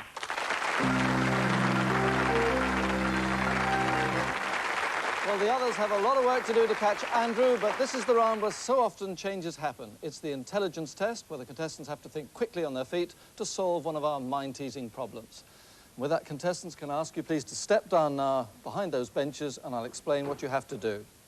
Your task tonight is to arrange the irregularly shaped pieces you've been given into the cradle to form one of the 5 platonic solids called an icosahedron. That's a regularly shaped solid having 20 faces, each of which is an equilateral triangle. And an additional piece of information, contestants, an icosahedron has 30 edges and 12 vertices or corners. Are you all ready? The test starts now. Well, the very real problem for the contestants here is that they probably haven't a very clear idea in their minds of what the finished product will look like. Few people, I should think, are familiar with an icosahedron. So this is clearly going to tax their minds, but then so it should in a Krypton Factor final. Pottage, wondering how to start. And really the first thing to work out is what are outside pieces and what are inside pieces. And the answer to that is that the 20 faces, which are all equilateral triangles, go on the outside. Alan Carvel. Now the progression, once you've decided on your outside pieces, is to match the inside faces. Identical shapes coming together. Carol here clearly trying to work it out in her mind, trying to see what the shape is. And in terms of finding a base, 4 faces of the icosahedron will lie flush to the sides of the cup. Now here's a man who looks as though he knows what he's doing now. Keith Pottage. There's a gap in the top there. In it goes. And that's brilliant. Keith Pottage from Wakefield wins the round. Tremendous. And he knows he's back in with a fighting chance now. Is that Alan Carvel seeing red? Well, not quite, but he's fighting for second place here. Andrew Gillam there, struggling a bit. Andrew knows that if he can get second, he's probably got the title all sewn up. And equally, Alan knows if he can get in there, he's back in with a chance. And he's done it. The Londoner Alan Carvel is second. It's going to be Carol Muir third, is it? Yes, so Carol Muir from Nottingham is third.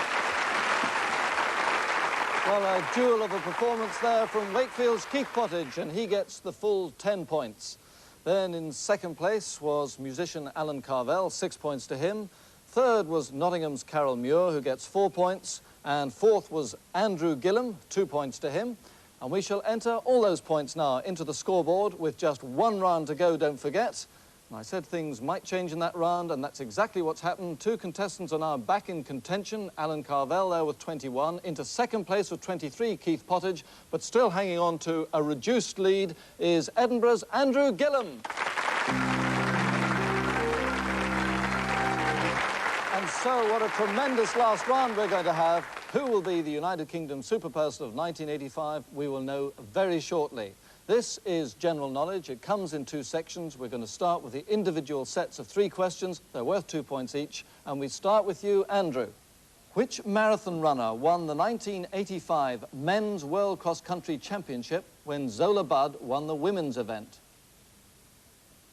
Your answer, Lopez. Please. Carlos Lopez of Portugal, correct, 2 points. Which king, the elder of the 2 princes who died in the Tower of London, ruled briefly just before King Richard III? Answer. Richard II. No, Edward V. Finally, in Australia, the capital Canberra is in the Capital Territory, entirely surrounded by the country's most populous state, which is what? New South Wales. Correct, 2 points, 4 of the possible 6 to you, well done. And on we go to Carol. Which yachtsman broke the British record for crossing the Atlantic by 15 hours in April in his 60-foot catamaran British Airways 1? Jay Blythe? No, it was Robin Knox-Johnson, once a Krypton celebrity contestant. On we go. After King James II fled to the continent in December 1688, who succeeded him? William III. Correct, William III or William and Mary, 2 points. In which state of Australia would you find Ballarat, Geelong and Melbourne? Queensland. No, Victoria. So 2 of the possible 6 there, Carol. And on to Alan. In which sport did Susan Devoy retain her British Open title by beating Martine Lemoynen in the 1985 final? Croquet. No, squash. Who was the last British king to be followed to the throne by 2 of his sons in succession? Say that again. Who was the last British king to be followed to the throne by 2 of his sons in succession? George I. Now you're 4 out, George V. Final question. Which major Australian city stands on the Swan River above Fremantle and is the capital of Western Australia? Perth. Correct. 2 points, 2 of the possible 6. And finally to Keith. Which Welsh boxer lost his world welterweight title fight against Don Curry in Birmingham in January? Jones. Correct. Colin Jones, 2 points. Against which king did Jack Straw and Wat Tyler lead the unsuccessful Peasants' Revolt in 1381? William II? No, Richard II. And finally, in which Australian state are Darwin, Alice Springs and Ayers Rock? The Northern Territories. Correct, 2 points. And so we come to the climax of the whole contest, this final. 1.5 minutes of rapid-fire questions to be answered on the buzzer. A point for the right answer, but a point deducted if a contestant gives me the wrong answer. So, stand by on the buzzers, contestants. The clock starts now. To which American political party did Eisenhower, Nixon and Allen? Republican. Correct. From 1919 to 1933, which country's government was called the Weimar Republic? Allen. Germany. Correct. Which young German player won the 1985 Keith? Boris Becker. Correct. Which novel by Boris Pasternak was filmed in Keith? Quickly, it's no. Dr. Zhivago, you lose a point. What's the layman's terms for that part of the body doctors call the thorax? Alan. Throat. No, the chest. Who wrote the lyrics for Chess with music by Keith? Tim Rice. Correct. Which creature did Robert Burns describe as a cowering, timorous animal? A mouse. Correct. Which beautiful mausoleum near Agra did Shah Jahan Allen? Taj Mahal. Correct. Which nickname is used for Mahler's 8th Symphony because of the large number of performers involved? The answer is Symphony of 1,000. On which racecourse are the 1,000 and 2,000 guineas run the season's first carol? Aintree. No, Newmarket. In which athletics event did Willie Banks set a new world record? Keith? Triple jump. Correct. Of which country is Tripoli the capital and largest? Allen? Libya. Correct. Which Liberal MP for Cambridgeshire North East is well known as a broadcaster and Allen? Clement Freud. Correct. Of which country was King Frederick IX succeeded as ruler by his daughter, Queen Margareta II, in 1972? The answer is Denmark. Who wrote The Mill on the Floss and Middlemarch? Carol. George Eliot. Correct. Who was the mother of King George V? That's it, the end of the round, the contest, and the winner tonight with a Krypton factor of 35 from Edinburgh, Andrew Gillum.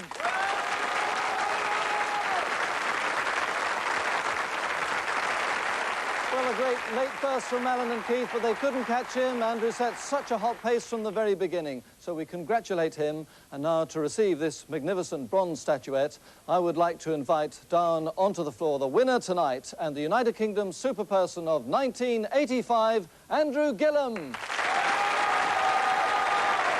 Congratulations, that was tremendous right from the start. Well done, well done. And now, to make the presentation, we are delighted to have with us the former Wimbledon ladies tennis champion who earlier this year announced her retirement from singles competition after a tremendous career, which, of course, made her the darling of the British tennis crowds. Ladies and gentlemen, Virginia Wade. Welcome. Thank you very much indeed for coming. Tell me, now that you have made this decision to retire, have you suffered any withdrawal symptoms at all? Only pleasure. And now I don't have to go out and work so hard. I've got more time to do all the other things that are fun to do.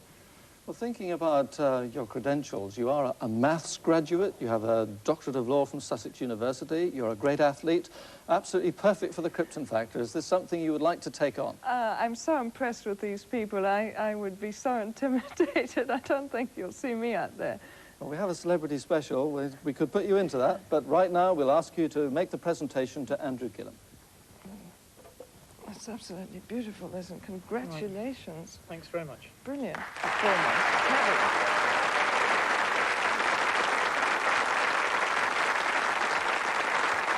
Well, our thanks to Virginia Wade for making the presentation.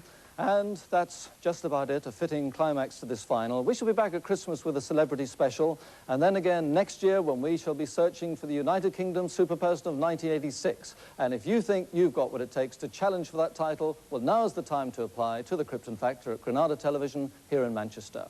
But that's all from us, save to say thank you to all the contestants who took part in 1985, to you for watching, to Virginia for making the presentation, and we'd like to say one last time, congratulations to the United Kingdom superperson of 1985, Andrew Gillum.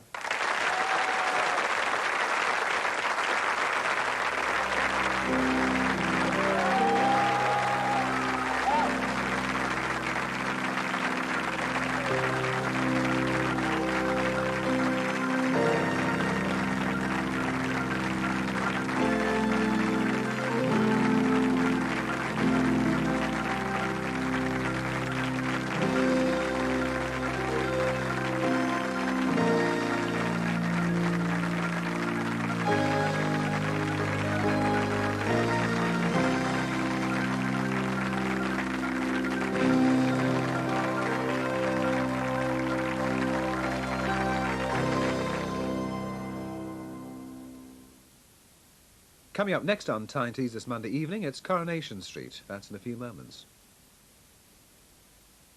I suppose if I sit here saying something great has happened to Lux, you'd say, oh, yeah. But listen, soap is important. Now, as long as Lux lather hasn't changed, that's fine. Well, new Lux is still just as creamy. The great thing is it's now packed tightly into a firmer bar, so it doesn't go all mushy. Creamy lather and a firm bar. New Lux is just perfect.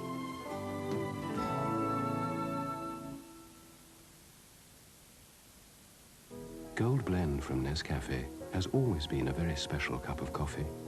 But now, it has been blended to a new standard, the Gold Blend standard.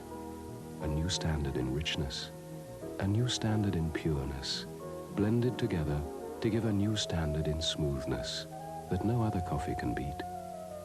You seem to have taken all my gold. Then let me give you something better.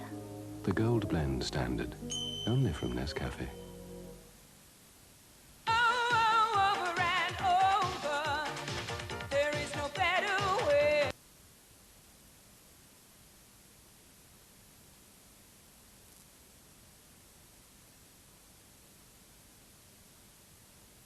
And of course, you'll be able to rely on your loyal staff here to give you their utmost support in your hour of need.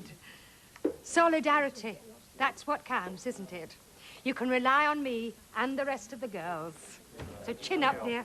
I'm sure the 3 months probation will quickly pass. That's all I wanted to say.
When it comes to sophisticated new comedy, it's definitely Girls on Top. Take modest, prudish, unpretentious young candies played by Tracy Ullman. Good morning! I've had a fabulous night. Your local, friendly, neighborhood, soft-line, sexy feminist played by Dawn French. I'm reporting you for sexual innuendo. Ruby Wax as a quiet, subtle, unassuming American. And I'm rich, rich, rich! And Jennifer Saunders as a way of using space. And comedy is looking up. Girls on Top, Wednesdays at 8:30 on ITV. Brookside is next tonight on Channel 4.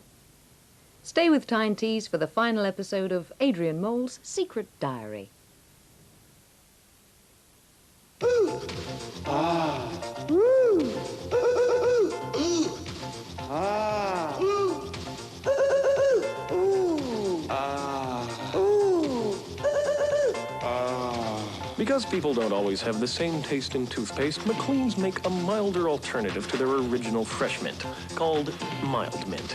It has none of the, but lots of McLean's toothpaste, available in both and If you really value low prices, pop along and be impressed. In Presto, Hartley's jam, 39p. Tetley tea bags, £1.97. Presto flour, only 34p. Some saving. I'm impressed. You're impresto. Heinz baked beans, 24p. Large size whiskers, 34p. Bird's Eye garden peas, only 48p. That's fresh. I'm impressed. You're impresto. You'll be impressed in Presto. How many jobs do you have to do every single day?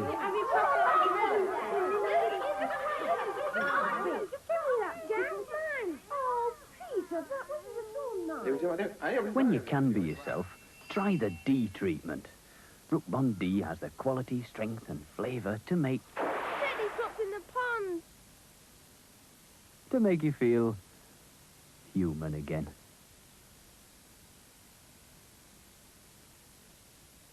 There's one British company to ensure US highway patrols and offer you better motor insurance value in Britain, who helped ensure the world record land speed team and give you one of the best claims services here, to ensure the world's largest car manufacturer and offer you one of the best deals in car insurance.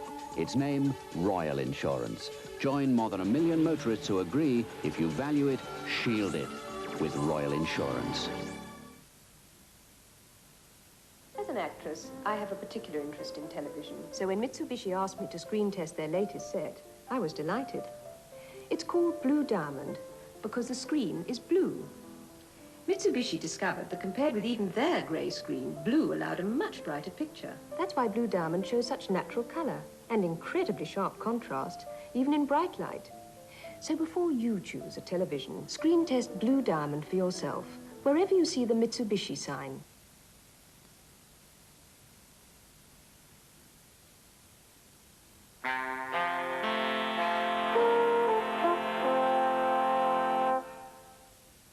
You'd think my parents would make an effort to get up on Christmas morning, but no, they're still lying in bed as though it were an ordinary day.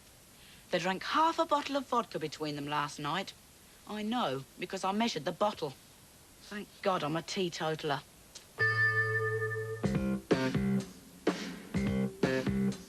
My mother's heart and soul have gone halfway up the pole. My father's on the dole. My friend Bert is much too old, and his dog's beyond control. It's a proper rigmarole and a nuisance on the whole. I'm profoundly in love with Pandora.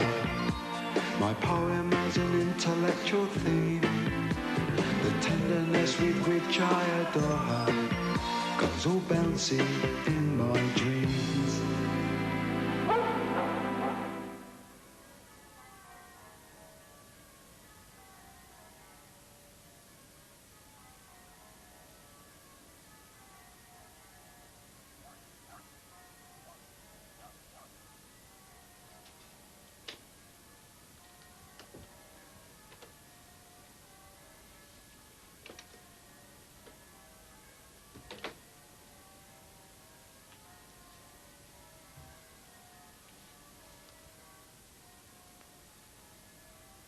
Brilliant.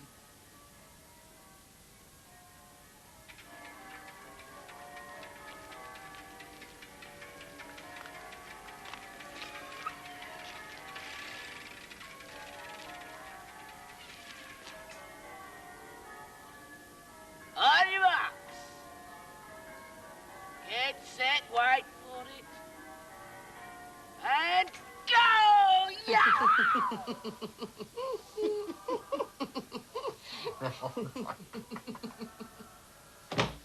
The bike's brilliant. I got up to 30 miles an hour on the dual carriageway.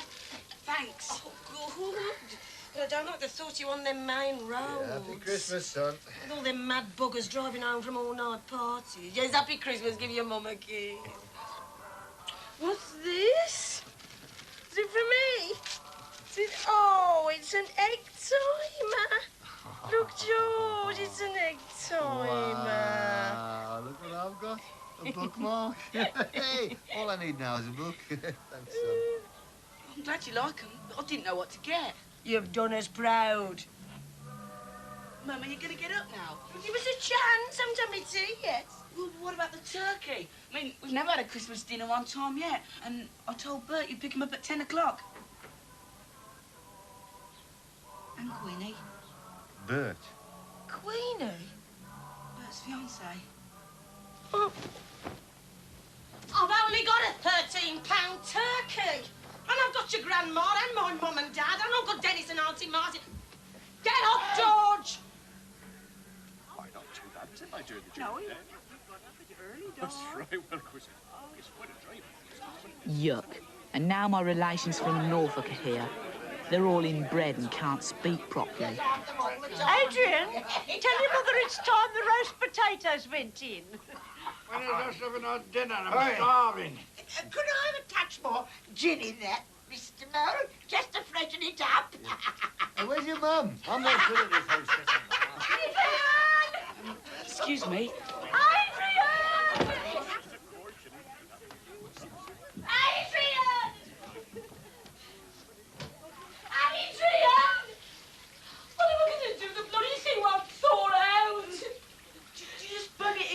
Mum.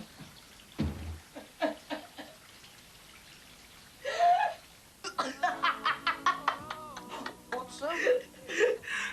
Those balloons. They look like the sort of breasts you see on television documentaries about underdeveloped countries.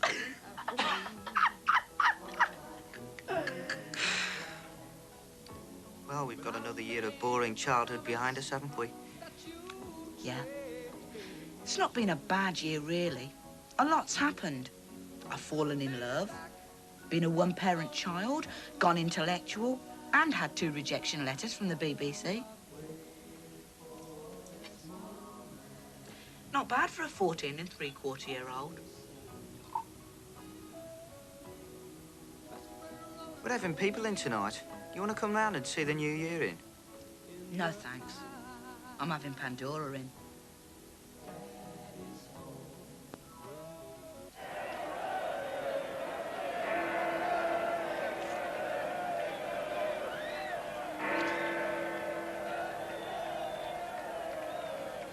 Pandora? Yes? I love you.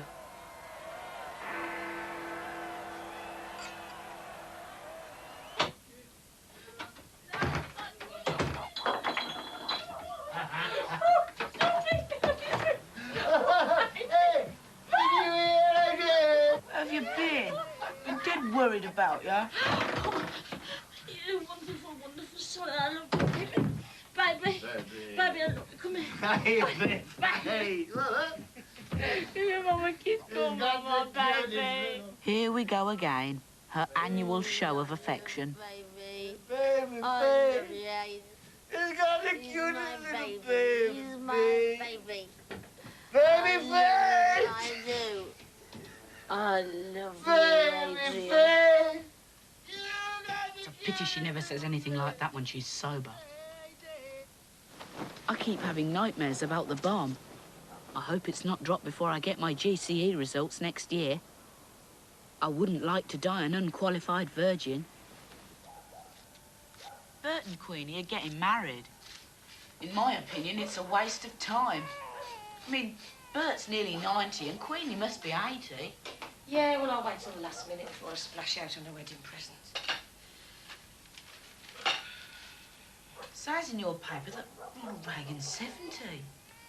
He is 70. At least.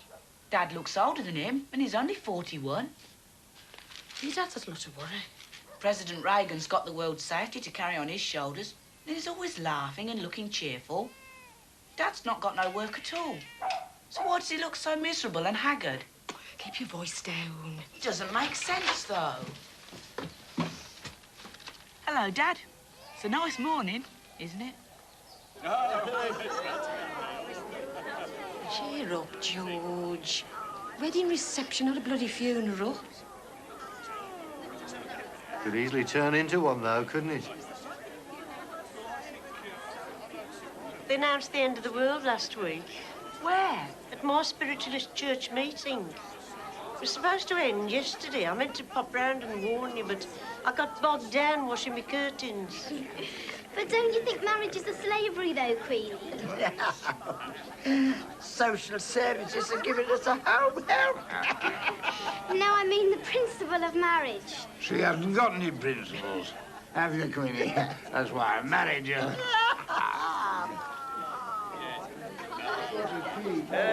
I'm from the Mercury. Do you mind cutting the cake now, please? Only I'm due at an inquest in 20 minutes. Gather round, everyone. The cake that I made is about to be cut. Hey, up, matron. Watch where you're sticking that knife. Mind me willing tackle. I'm on my honeymoon tonight. Honeymoon? What honeymoon? Ha, ha, ha.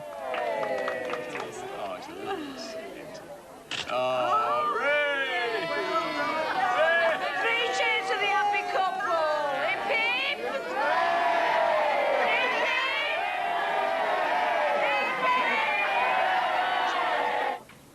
You could be doing in this. What? Finding him a pair of socks. I'm reading the paper. What, the job column? There isn't a job column anymore. All these socks are not a bloody pair. Where do they go? I don't know, George. It's one of life's eternal mysteries. Don't start on me just because you can't manage to control the socks in this house.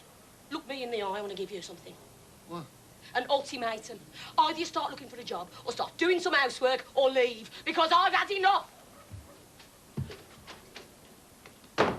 Time of the month. What's the moon's cycle got to do with socks? Ah, well, there's only one thing for it. I shall have to start looking at the manpower services adverts. Here, put these on. They're near enough the side.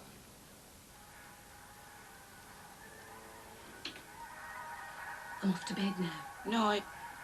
Still doing your homework? Yeah. I never cope with all this GCE homework. I'm intellectual, but at the same time, I'm not very clever.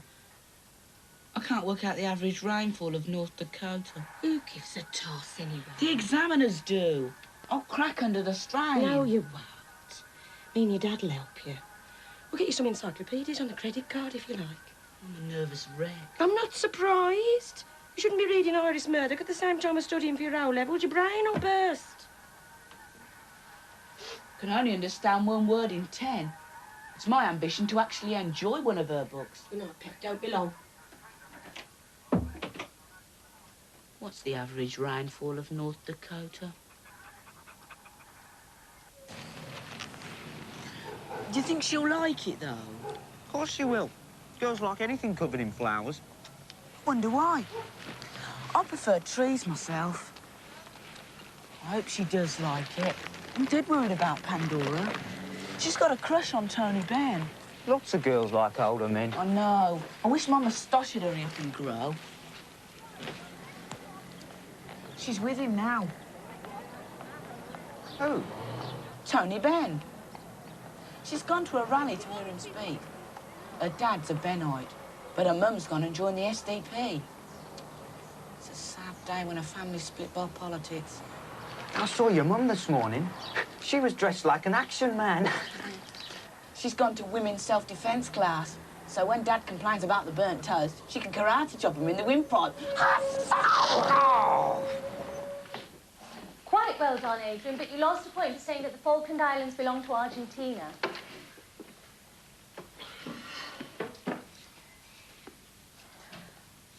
I want to say a few words to those of you taking O-levels this year. I've noticed that some of you are studying so hard that you're excluding everything else. Now, this mustn't happen. O-levels are important, yes, but they won't make you better looking or improve your skin. More importantly, O-levels won't guarantee you a job. My bloke, Winston, is a Master of Arts, and he's been out of work for over a year. So all I'm saying is, glance up from your books occasionally and look around. You will notice that the poor are getting poorer and that despairing school leavers are on every street. I think I am turning radical. And ask yourselves who the architect of this despair is.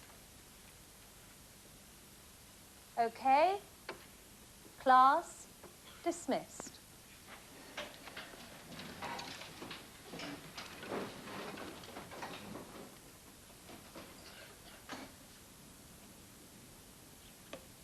So, we in the Pink Brigade are against war and for peace. All agreed? Yes. Barbara, did you wish to say something? Only that we must work towards the ultimate destruction of capitalism. I'm trying to get my father, who's a capitalist greengrocer, to give cheap food to the unwaged, but he's refused. He waxes fat on their starvation. Yes. As ever, Adrian has expressed himself eloquently.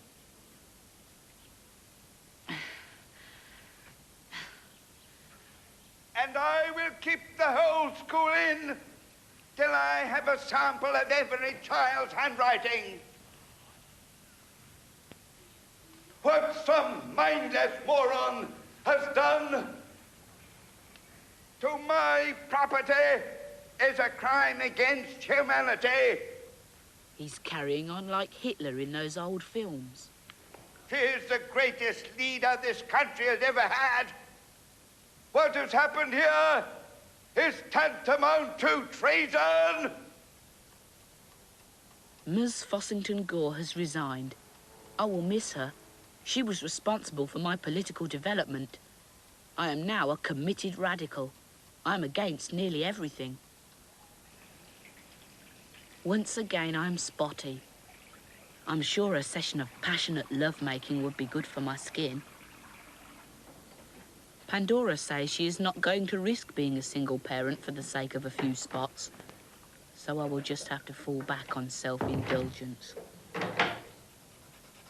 My thing is now 13 centimetres when it is extended.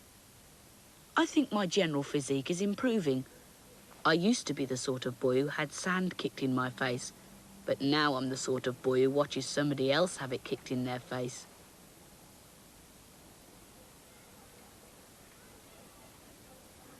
Your mother's unusually quiet today, Adrian. I'm suffering from severe nicotine withdrawal symptoms. I haven't had a fag for 2 days. Has my George stopped as well? Yeah, he's going around with a white face, finding fault with everything. Oh, dear, oh, dear. Your childish dependence on tobacco is quite amusing to a non-smoker like me. Neither of us want to give it up. We just can't afford it. Even the dog's down to 1 tin of doggy chunks a day. I've got a job! George! Adrian, thanks, congratulations. Yeah, Dog, I've not forgotten you. Oh, hello, Mum. Didn't know you were here outside of... You'd have brought me something nicer now, if you'd thought. Oh, come on, George.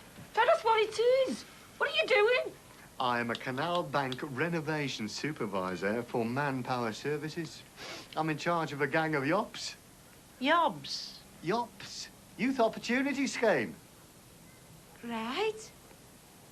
Well, in that case, I'll better knit her a woolly hat. Come here, let's measure your head.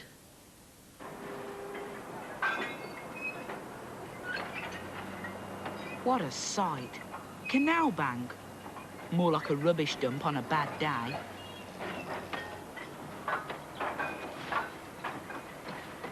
You see, George, be a beauty spot in a year's time. People will come here to picnics. Come on, George, where's that mole spirit? My father is in a no-win situation. You're not doing it on your own. You've got those jobs to help you. Yops, Pauline.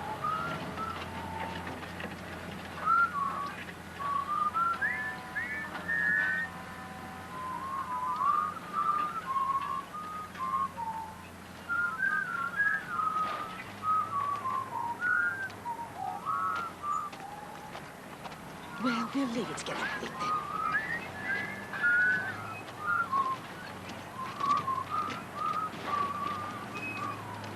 I'm sure they're very nice lads.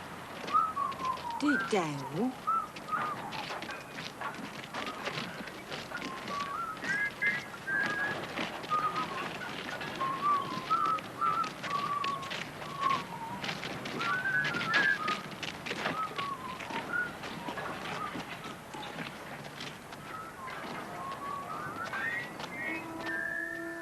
Go for it, Mr. Mole, go on. Go on. Oh. Hey. When's all the machines coming, Mr. Mole? There aren't any machines. We're doing it all by hand. You're joking, aren't you? I thought this was the age of the microchip. Look, Sonny, the only thing that's micro about this job is the wages. Now get your backs into it. Yeah.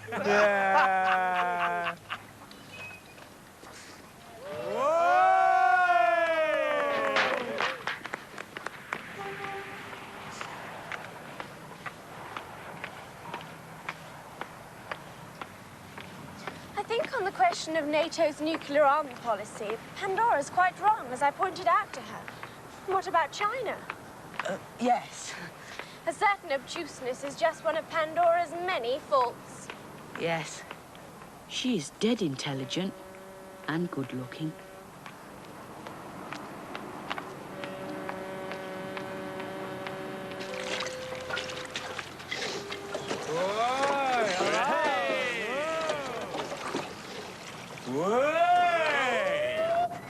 Hello, darling. Whoa. Poor exploited things. Afternoon, lads. Push off, Four Eyes. Yeah, but you can tell her to stay. I can understand why they feel alienated. Society has treated them badly. They've had few opportunities. Bugger off, Adrian. You're talking a load of lefty crap, and don't bring your women down here again. I've had a hard enough job controlling this lot as it is. Now, come on, lads. Baz, Baz. Baz! Kev! Mel! Buzz! I'll get some work out of you lot if it kills me.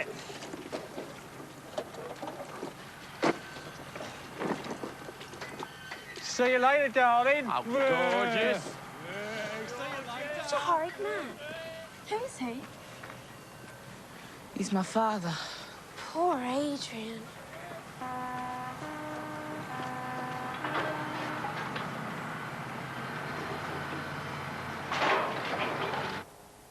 Nigel is the only one who knows about my affair. He has been sworn to secrecy. I am committing non-sexual adultery with Barbara Boyer. I am at the centre of an eternal triangle. Not bad for somebody who's going to be 15 tomorrow. Happy birthday to you. Happy birthday to you. Nigel has blabbed my secret all over the school. Barbara couldn't bear to see the pain in Pandora's eyes, so they have both finished with me. I've learnt an important lesson.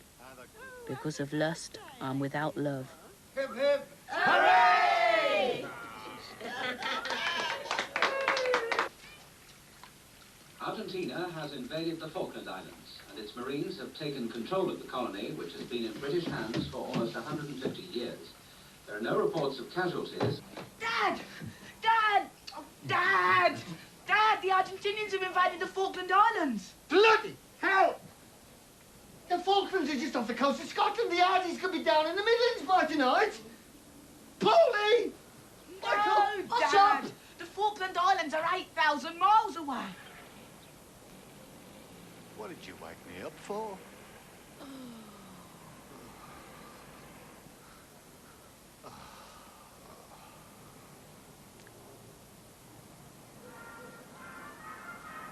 According to Radio 4, we are not at war with Argentina. We're in conflict. I've been turned into a schizophrenic. Half of me thinks it's dead tragic, but the other half thinks it's dead exciting.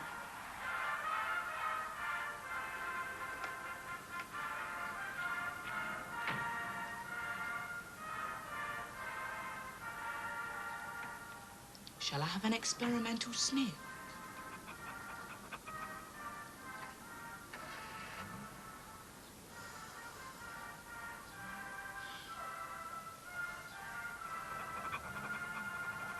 Nothing spiritual's happened.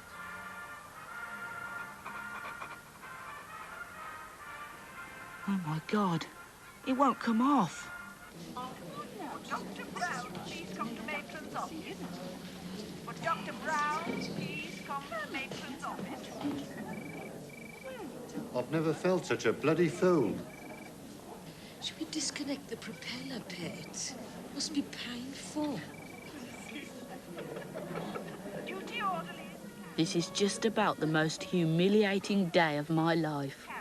Adrian Mole. Go on.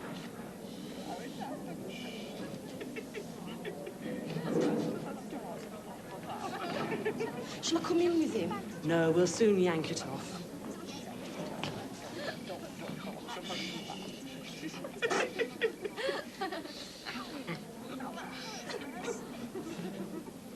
It could happen to anybody.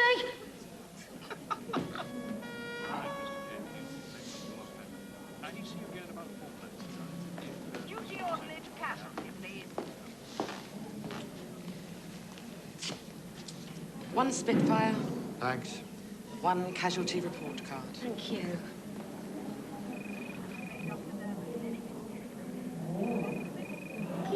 sniffer.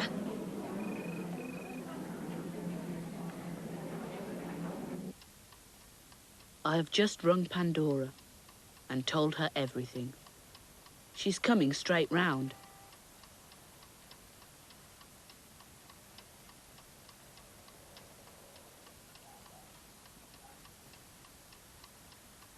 I'm glad I've got her back. Love is the only thing that keeps me sane.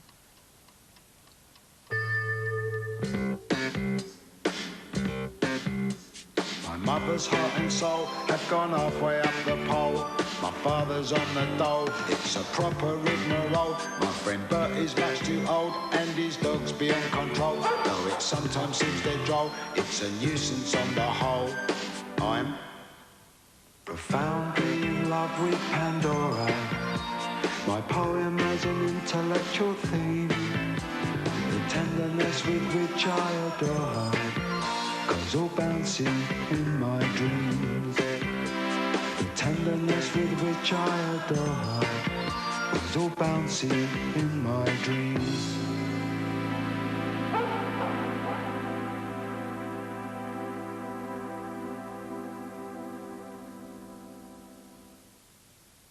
The video of The Secret Diary of Adrian Mole, aged 13 3/4, is available from reputable video outlets.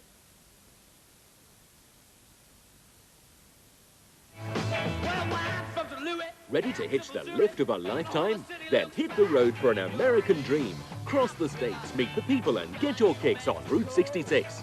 ITV takes you on a 2-hour musical journey across the USA on a magical road that once epitomized America.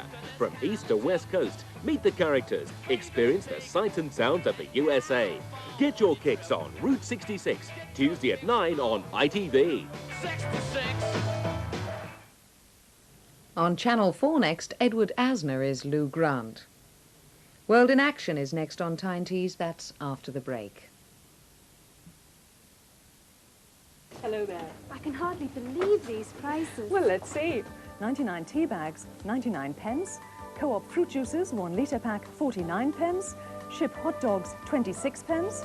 A large can of whiskers, 34 pence. And a 4-pack of Ace Lager or Federation Pale Ale, 129. Well, these prices really are unbelievable. After all, it is only her first day here. Well, the North East Co-op's unbelievably low prices do take some getting used to. Quiet, please. Maps. Thank you, Wayne. Maps, will you hold them a little higher? And postal orders, where are you? Excellent. Fine. Photo processing, if you don't mind. Where's coins? Coins? Good. Coin collections, savings, banking, rail cards, pensions, saver stamps. There are over 150 different products and services available from your post office. 49. Wayne, someone's missing. Even postman pat books. Your post office. The more you use us, the more you'll get out of us. Get more out of your post office.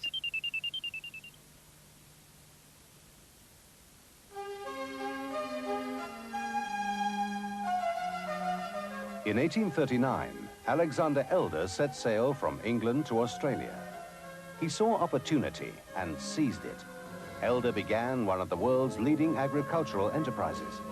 Today, Elder's IXL handles 35% of the world's traded wool and runs a worldwide finance network. But we're probably best known for brewing. Technical term is lager. That's L-A-G-E-R. Elder's IXL brews half the beer sold in Australia and markets the amber nectar in 80 countries worldwide. We are proud of our ability to seize opportunities, equally proud of the opportunities we offer our employees. Elder's IXL. It's great to be back. No matter what you're paying, SCS, we know you want the best. At SCS, there's a price for every pocket. You really can get more for less. At SCS, SCS, so much more to choose from. SCS, you're sure to be impressed. SCS, our sweets are all adorable and easily affordable. At SCS, you'll soon be sitting pretty at SCS. When I have nothing planned. Well, you've been stood up then, Barry. I often enjoy some Kentucky Fried Chicken and chips and my own company. Hi, Barry. How's it going? The chicken looks great. What is your Kentucky Fried Chicken. Hello, Barry. Just not my day, is it? Good food attracts good company. The Sheepskin Warehouse, the North's premier name in sheepskin and leather. Choose the ultimate in luxury, warmth and fashion this winter with a classic from our 1985 collection. With thousands in stock and with quality sheepskins from only $99.95, Sheepskin Warehouse challenge you to find a better coat at a better price. At the Sheepskin Warehouse, Hexham, Gisborough and Barnard Castle.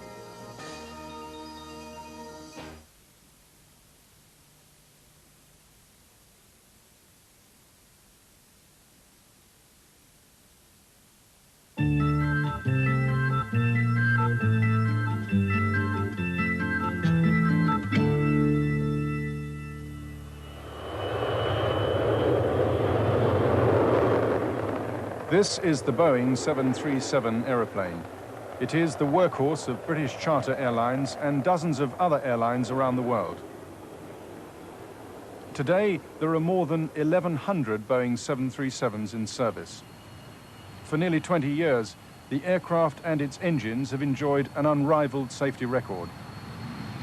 But on August the 22nd this year, at 12 minutes past 7 in the morning, the 737's proud reputation suffered a sudden blow.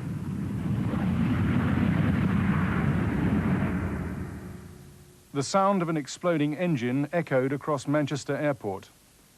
A 737 belonging to British Air Tours, the charter subsidiary of British Airways, caught fire as it was about to take off. Within a few minutes, 54 holidaymakers had died in the inferno that cut the plane in two. 14 more were injured, one of whom died later. How could this disaster befall such an inherently safe aeroplane? A complete answer must await the examination now being carried out by the government's Accidents Investigation Branch. But already a close examination of the last days of the holiday jet, call sign Juliet Lima, raises important questions as to how it was operated and maintained by British Airways.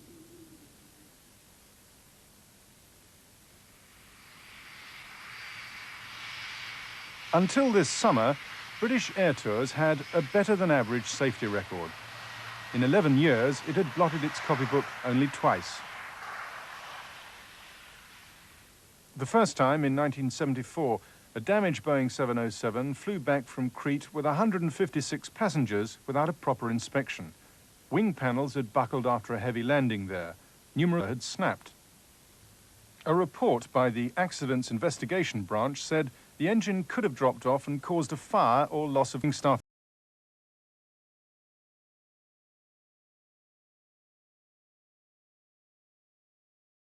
At Gatwick for not being more realistic.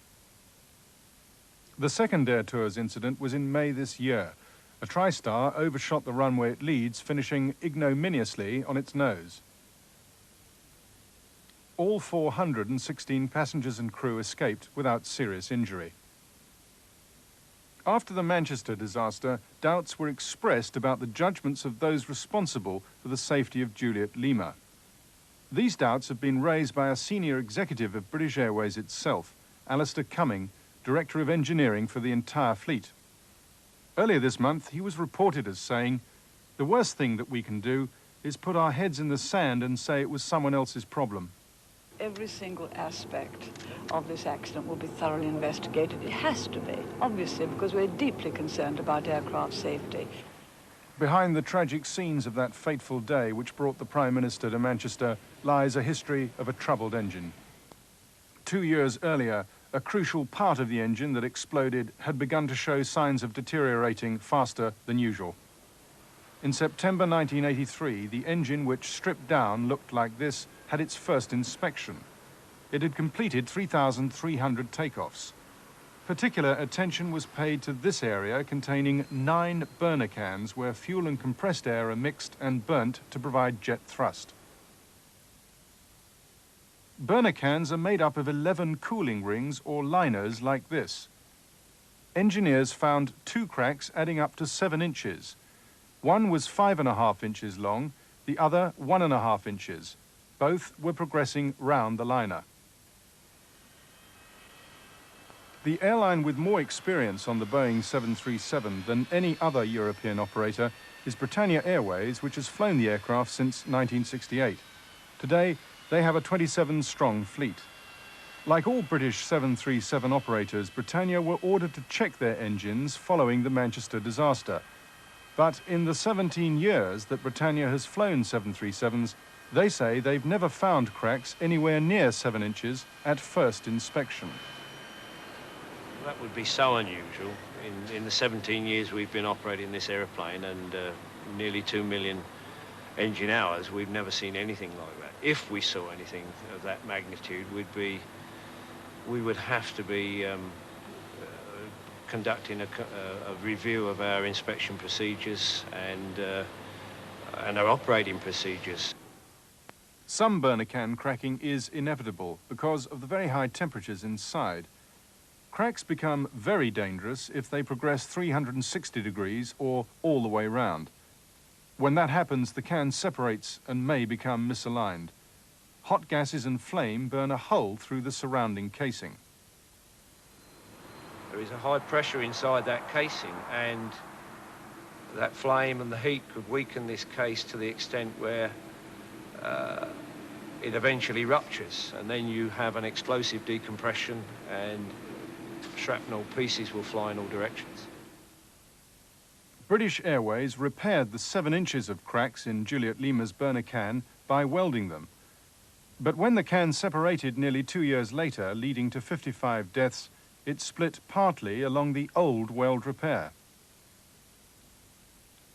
Unlike British Airways, many airlines have been replacing cracked liners with new ones instead of welding them. In December 1980, the engine manufacturers, Pratt & Whitney, sent a warning to British. Nevertheless, Pratt & Whitney do approve of welding, but for the last 5 years, they've advised airlines who choose to weld to also use 2 special strengthening processes. These are known as solution heat treatment and stress relief. They're designed to help prevent burner cans breaking in half. In February 1983, 7 months before Juliet Lima's burner can was repaired, Pratt & Whitney recommended stress relief for cracks over 2.5 inches. The longest crack in Juliet Lima's can was 5.5 inches. British Airways, however, chose not to stress relieve the repair. This was optional, nor did they use the solution heat treatment because they had problems with the equipment. The airline's decision not to use these 2 strengthening processes was accepted by the Civil Aviation Authority, the government's air safety watchdog. The airline only began using solution heat treatment in March this year, after receiving a reminder by telegram from Pratt & Whitney. The cable again urged all airlines to solution heat treat for older burner cans to provide maximum reliability. In December 1980, Pratt & Whitney left British Airways in little doubt as the result of a crack going all the way round. In a letter they said, "These cracks, upon reaching 360 degrees, can permit the chamber to separate and possibly cause fuel spray deflection and outer combustion chamber case burn-through." The consequences of a burner can breaking up became all too evident at Manchester last August. When Juliet Lima's burner can split partly along the old weld line, it had run 4,611 hours since repair. Despite the warning from Pratt & Whitney that welded burner cans have a shorter life than new ones, British Airways inspection procedures didn't require another inspection until they'd done a further 4,000 hours. In the average life of a British Airways 737, that means an inspection wasn't mandatory until the summer of 1986, about a year after the accident. Some airlines check their burner cans very frequently if they've been repaired. Lufthansa, who have a large 737 fleet, inspect them every 600 flying hours. That's about every 4 months. They also line the insides of cans with a special ceramic coating to make them last longer. It's one of several improvements that British Airways have adopted since the Manchester fire. 3 days before the fatal accident, Juliet Lima's repaired burner can must have been in an advanced stage of deterioration. During that time, the jet made 13 journeys to European sunspots and back. Twice the warning signs of disaster were there. Twice they were tragically misread. The first sign of trouble came after the jet took off from the Greek island of Crete for Manchester late on Monday, August the 19th.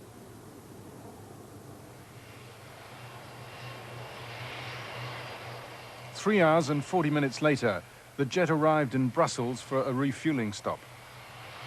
Within an hour, it was taxiing out again for takeoff. Unknown to the crew, the burner can by then had almost certainly cracked all the way round. But they did realize there was something quite seriously wrong with engine number 1.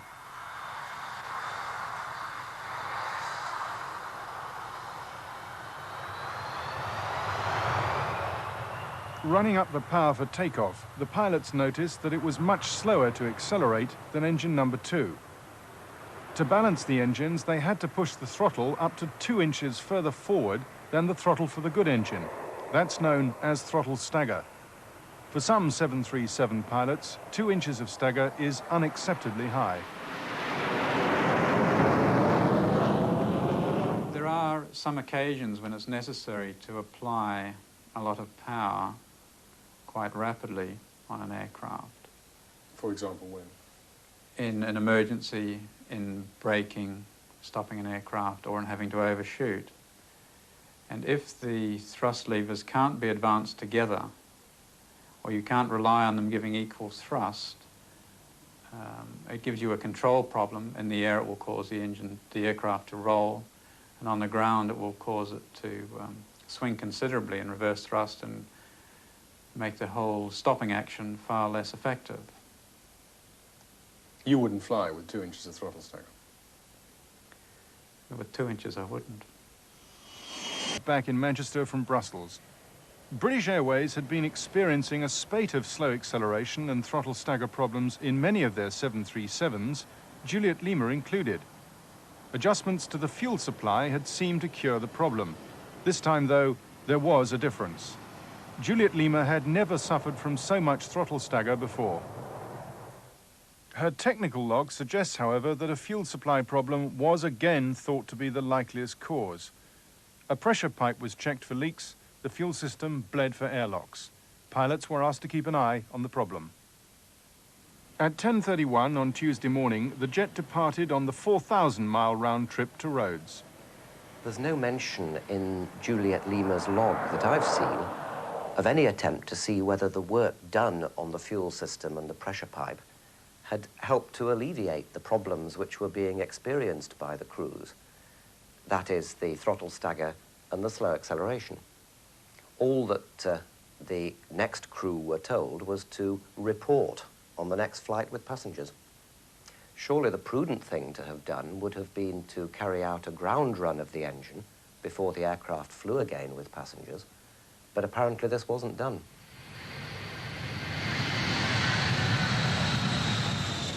Over the next 24 hours, Juliet Lima crisscrossed the skies of Europe. The holiday jet made return trips to Rhodes and Mallorca. During those 24 hours, there were no further reports of engine defects.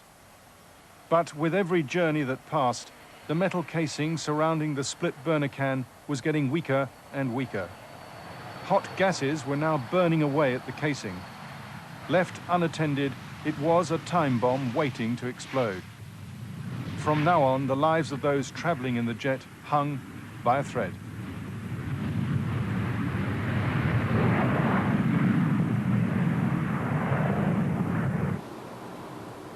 At 2:15 on the afternoon of Wednesday, August the 25th. This time, the crew gave a detailed report that the engine had deteriorated. Acceleration on engine number 1 was again abnormally slow. Throttle stagger was also present. Advancing the throttle to the halfway mark, the engine took up to 6 seconds to respond. A healthy engine should have taken half that time. On the ground, its idling speed was abnormally low. But British Airways had become conditioned to dealing with these symptoms by adjusting the fuel supply. Once again, the engineers concentrated on this as being the likeliest cause of slow acceleration and the throttle stagger. It seems from the technical log of Juliet Lima that the possibility of a burner can separation or split hadn't occurred to the engineers. This is surprising. We know that Pratt & Whitney twice since 1980 have sent out warning letters to British Airways and to other operators, indicating quite clearly that slow acceleration is a classic sign of a possible burner can separation or split. Whether those warnings were adequate on the part of Pratt & Whitney is perhaps another question. I personally think that more could have been done by the manufacturers. But the fact remains that British Airways had had these two written notices setting out the condition. The first of these warnings was sent in January 1980 after the burner can of an American jet exploded on takeoff, sending shrapnel flying through the tail fin. The warning said that burner can separation could be signalled by slow acceleration. It also said that the slow acceleration had been readily apparent to the flight crew. The second warning came by telegram last February, after engine casings ruptured in 2 more American jets on takeoff. Reports of slow acceleration, the cable said, should be suspected as a cause of separated burner cans. I think Pratt & Whitney could have done more to bring this condition to the attention of operators, but equally, British Airways certainly received those 2 written warnings, and they could have done more to act upon them. It could be that neither took them perhaps as seriously as they should have done, because they followed a number of incidents, I think 8 incidents in the United States, where burner cans had split or separated, and fortunately, on none of those occasions, anybody lost their lives. Since the engineers were focusing on fuel problems as the likeliest cause of slow acceleration, they adjusted the idling speed of the sick engine to try and get both engines to match. The aircraft was towed out to a remote part of the airfield to see what effect the adjustments had made.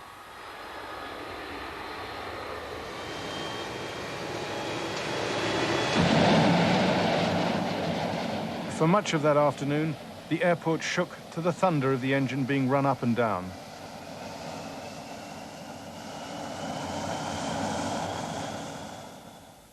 Juliet Lima's technical log shows that the engineers did manage to match the idle speeds of the 2 engines. But they made a large adjustment, one that would normally be followed by a full ground test known as a trim test. The log also shows that this adjustment was never identified. It might have been had every stage of Pratt & Whitney's troubleshooting procedures been followed. Since 1980, British Airways and others have been urged to do so when the cause of slow acceleration wasn't readily apparent. The procedures mean that if fuel supply adjustments don't cure the problem, the engine should be removed and its burner cans inspected. Why the procedure wasn't completed isn't clear. Finally, Juliet Lima was passed as fit to fly to Athens that Wednesday night. It was agreed that the full trim test to diagnose the root cause of slow acceleration should be postponed. At 8:02, the jet left for the 3,500-mile round trip to the Greek capital.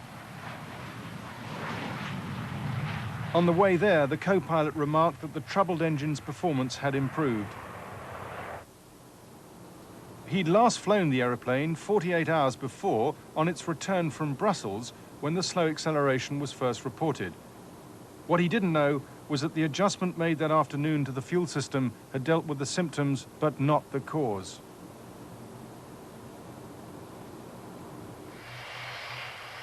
Three and a half hours later, the jet touched down in Athens.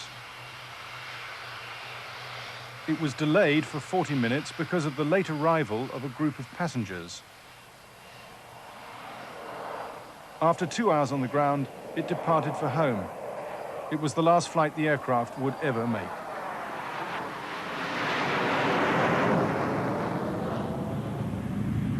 Just before sunrise, Juliet Lima arrived back in Manchester. By now, more than 48 hours had elapsed since the first reports of slow acceleration and throttle stagger.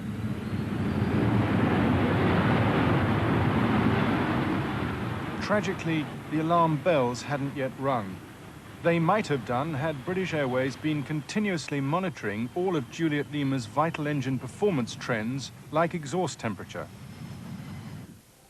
Most 737 operators do this to check engine efficiency for economy reasons, but there are important safety benefits too. Since the accident, British Airways have included all their 737s in a comprehensive monitoring program.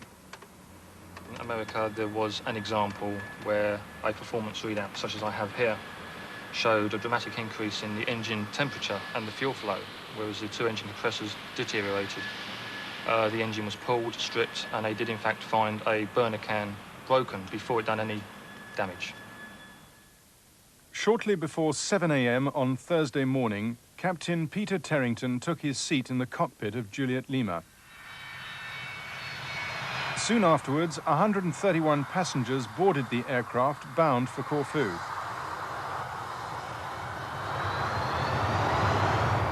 At 12 minutes past 7, the pilots ran up the engines to take off power and release the brakes. 32 seconds into the takeoff roll, there was a loud bang. The burner can had exploded out of the engine, smashing a fuel inspection panel on the wing. Gallons of fuel gushed out of an 8-inch hole onto the hot engine, creating an inferno fanned by a roaring slipstream. Flames started to come out of the engine, which was to my left.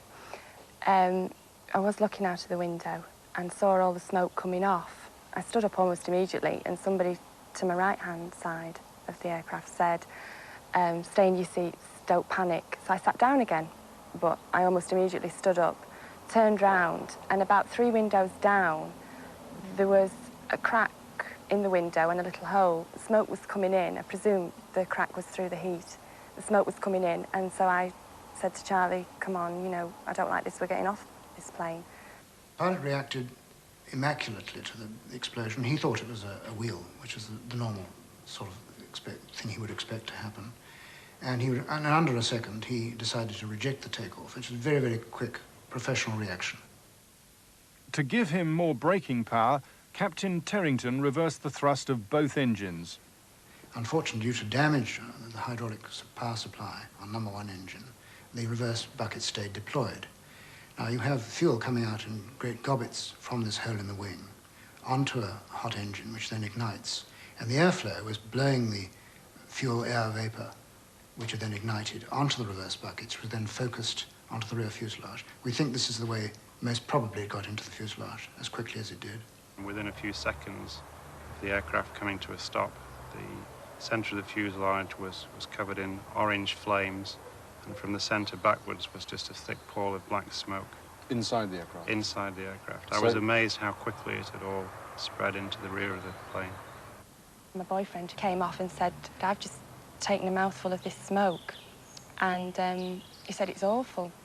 People are going to die. He said that he took the smoke and almost immediately he felt himself reeling. He said he wouldn't think it'd take much more to actually become unconscious from it. Just one lungful? Yeah.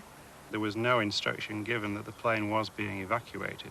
And people were obviously wanting to leave, but no specific instruction was given. People were trying to take hand baggage from the luggage rack in the fuselage, which again delayed people moving down the aisles. I think clear instructions that those sort of things should be definitely left in the case of evacuation would also have saved a few seconds. And a few seconds in that situation may well have been a few lives. In the immediate aftermath of the tragedy, the most pressing problem for British Airways and others was to check their 737s for burner can cracks. On September the 6th, representatives of all 7 British airlines using the Pratt & Whitney engine met to compare notes. After the meeting, it was clear that British Airways had a serious cracking problem in burner cans at their first inspection. Cracks adding up to 11 inches had progressed around one burner can, and it was found well inside the maximum time limit for its first inspection. It was close to the critical point where cracks begin to speed up until the can splits in two. British Airways had to ground 13 of its 737s, so short of aeroplanes were they that Concorde had to be used on domestic services while extensive checks were made. Their jets are now back in the air, with a new regime of safety procedures designed to prevent any recurrence of the Manchester disaster. If this disaster brings new lessons in the field of safety, then it will be another example of the paradox of good coming out of a great tragedy. For those who've lost their loved ones, however, two central questions remain. Why didn't British Airways use the recommended repair procedures? And why didn't they heed Pratt & Whitney's warnings that a burner can could explode? British Airways said they didn't wish to comment while the official investigation is still in progress. But tonight there was some comforting news for the survivors and relatives of the dead. Their lawyers and those of British Airways, Boeing and Pratt & Whitney hope soon to agree compensation for their injuries and their suffering.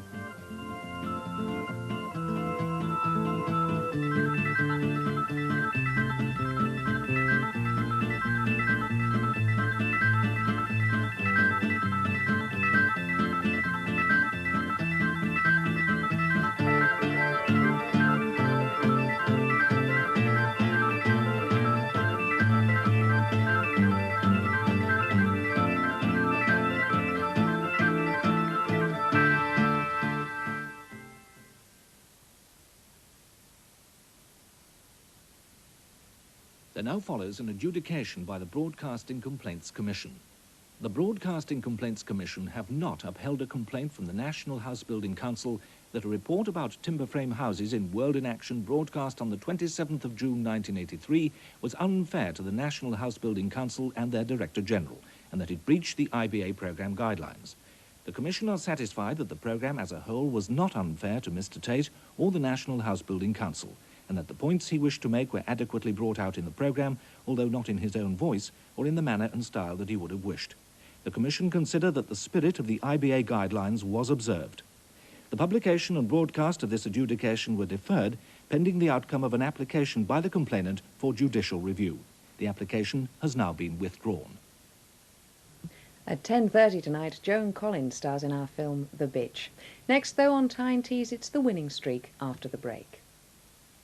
A new suite in your home for Christmas. Buy now and start paying next February at the Suite Centre's Christmas Carnival this week. You'll soon be sitting pretty at SCS. These are the carpets that go into the trucks, that deliver to the stores, that are all part of Britain's biggest independent carpet retailer. Come on. Come in. Step into Story Carpets. Step into low, low prices on over 1,000 designs and colour combinations. Step into this sensational offer. Manhattan broadloom at £2.50 a square yard. Or save £7 a square yard on this Marlborough Axminster at only £11.90. Step into expert service that gives you real confidence from beginning to end. I do love this new carpet. So when it comes to carpets... Come on. Come in. Step into Story Carpets. When I have nothing planned. Well, you've been stood up then, Barry. I often enjoy some Kentucky Fried Chicken and chips and my own company. Hi, Barry. How's it going? That chicken looks great. Why don't you give us some? Kentucky Fried Chicken. Hello, Barry. Just not my day, is it? Good food attracts good company. Sensational offers from Pelts. Massive reductions on mink, musquash and fox. Sensational savings on sheepskins. And low, low prices on luxurious leathers. Pelts discount the price without discounting the quality.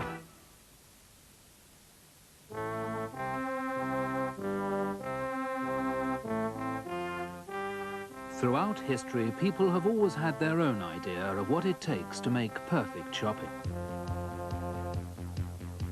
In 1976, we brought them all together in Newcastle, bringing the highest standards of shopping and leisure activities together under one roof.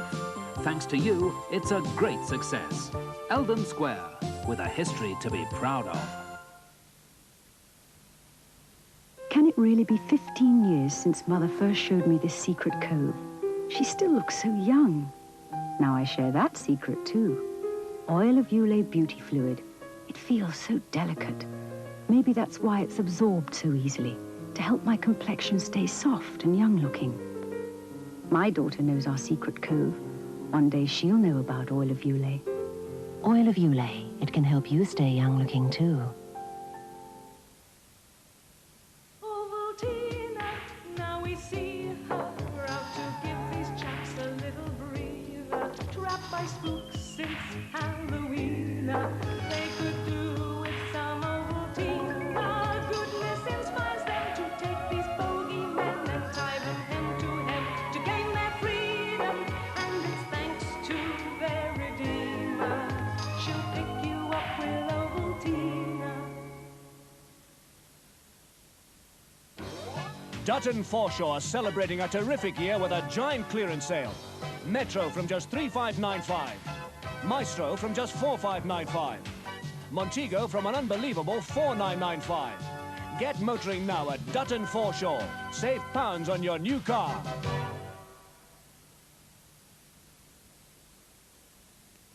Custodian's new double-action home security gives peace of mind at the right price. Telephone North Shields 579-318 now for a free demonstration.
Always let your conscience be your guide.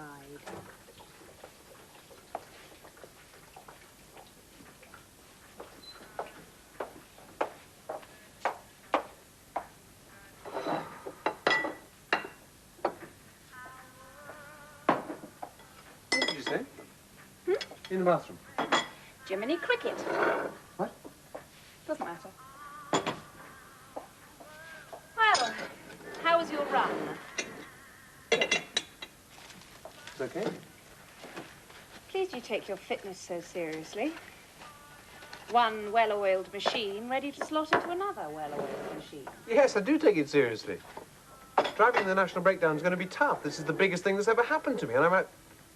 Well, you know.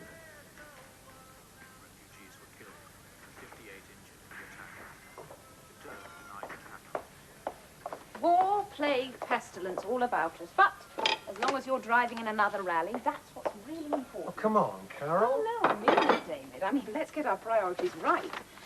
The National Breakdown's the biggest thing that's ever happened to you. I was talking about driving, not about... The fact that I'm pregnant. Yes, you do seem to have some sort of trouble talking about that one. I told you, if you're happy about the baby, I'm happy. Fantastic.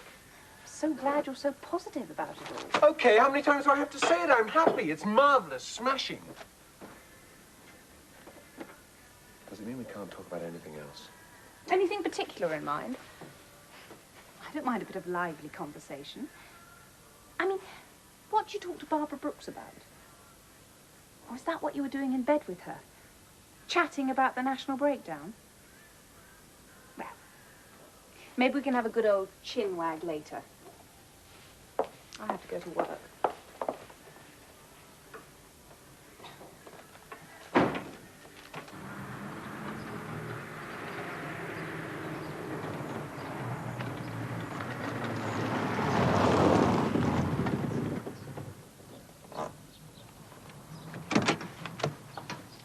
It's time I got behind the wheel of a decent car again. So you keep telling me, and everyone else. I'm seeing Tony Holloway tomorrow about getting a car for the National Breakdown. Well, he'll be driving it himself. Ah, he's got himself another one. You might like to drop that fact to Ian. You can tell him yourself. Hey? He rang about 5 minutes ago. He wants to see you. Why? Didn't say.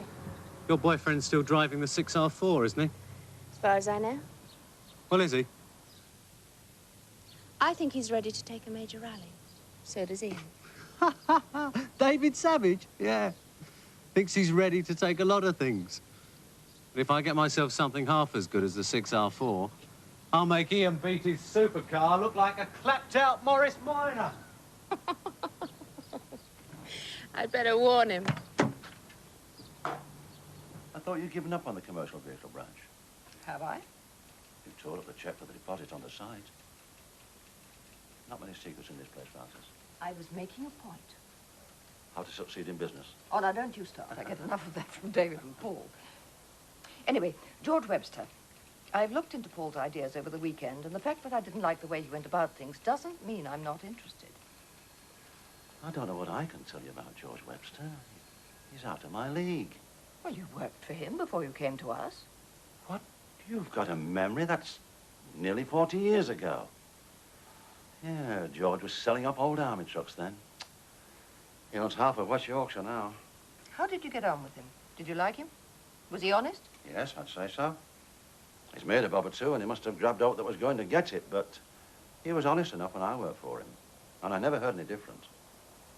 I'll tell you one thing. He's damned hard to pin down. You've no chance of seeing him if that's what you're after. Not for a site on a trading estate. No way. Oh.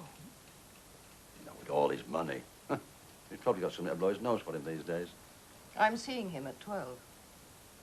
How did he manage that? I just picked up the telephone and asked. It's easy if you don't know how.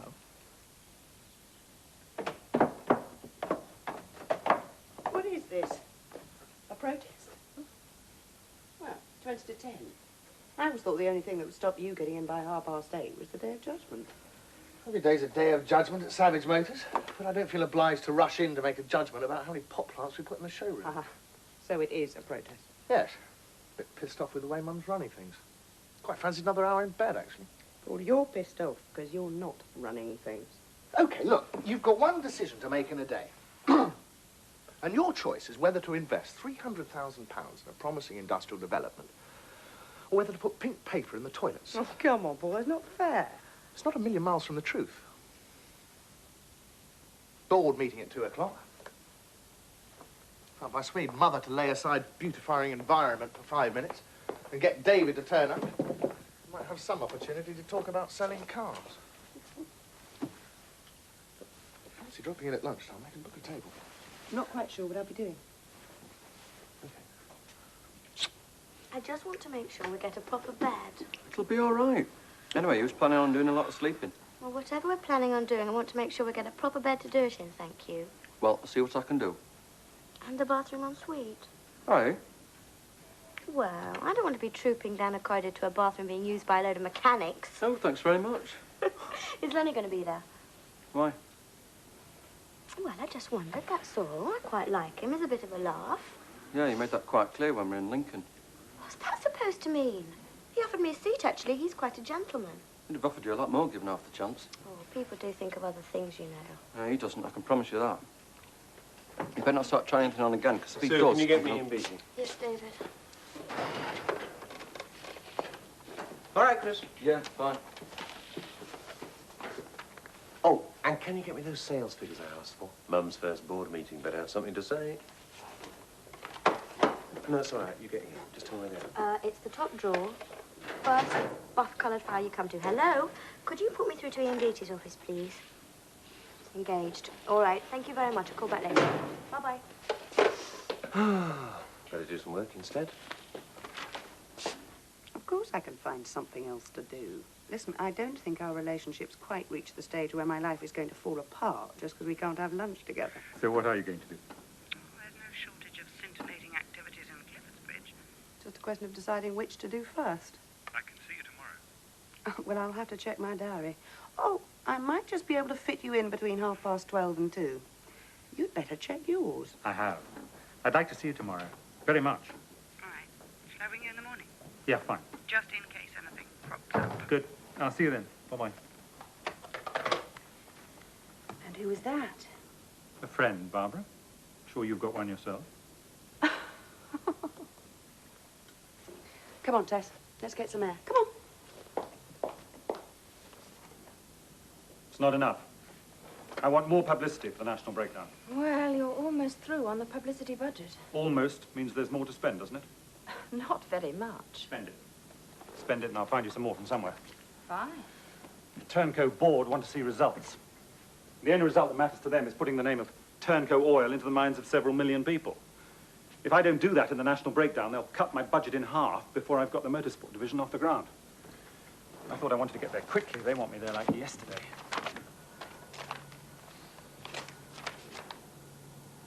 I can only do so much. For the kind of publicity you want, you need a winner. You're having second thoughts about David. Am I? Isn't that why you're seeing Frank? I want to know what he can do. He's pulled himself back into shape. No question of that. All my instincts tell me to go with David, but there's a part of me that's beginning to wonder whether Frank wouldn't be a safer bet. All the driver's material is about David Savage and Ronnie Coates. I don't think you'd have any difficulty pulling Frank's stuff out of a file, would you? What's going over there? We're building a hypermarket there. So it's not just industrial. It's a trading estate, warehousing, light industry, a few large-scale retailers.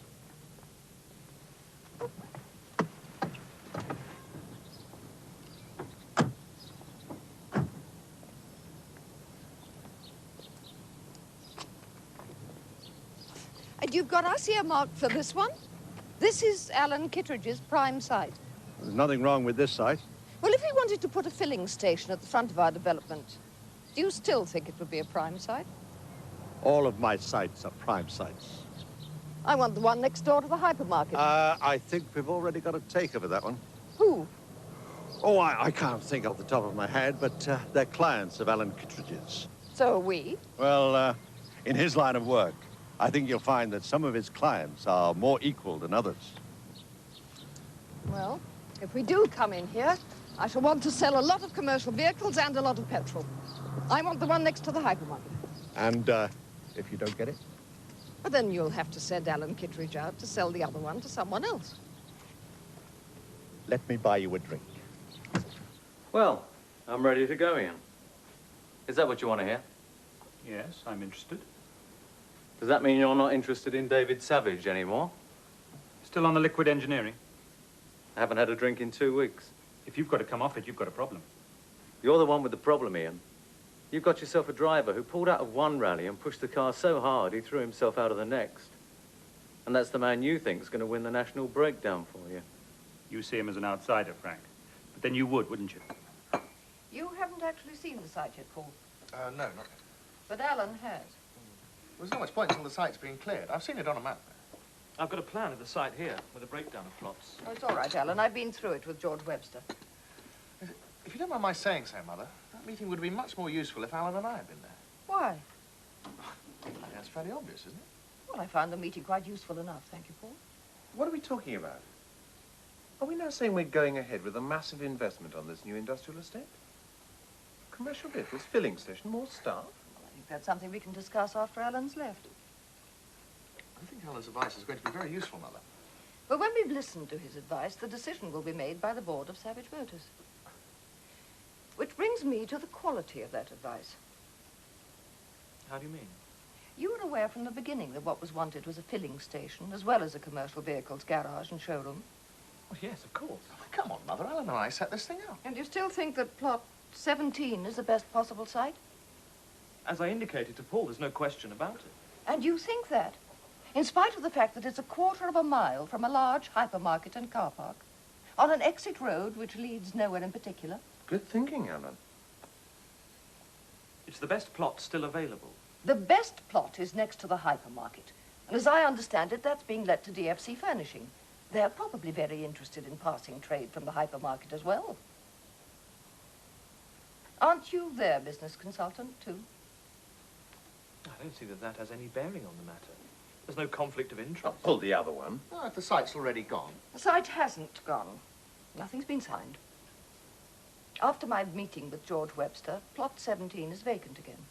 And Savage Motors has the option on the site next to the hypermarket. Perhaps you'd like to see George Webster and sort out the paperwork when we've made our final decision. Well, I don't know what to say. I'm very surprised at George Webster's change of heart. Perhaps if you'd been working as hard for us as you have for DFC, a change of heart wouldn't have been necessary. There's nothing more I can add at this point. Good afternoon,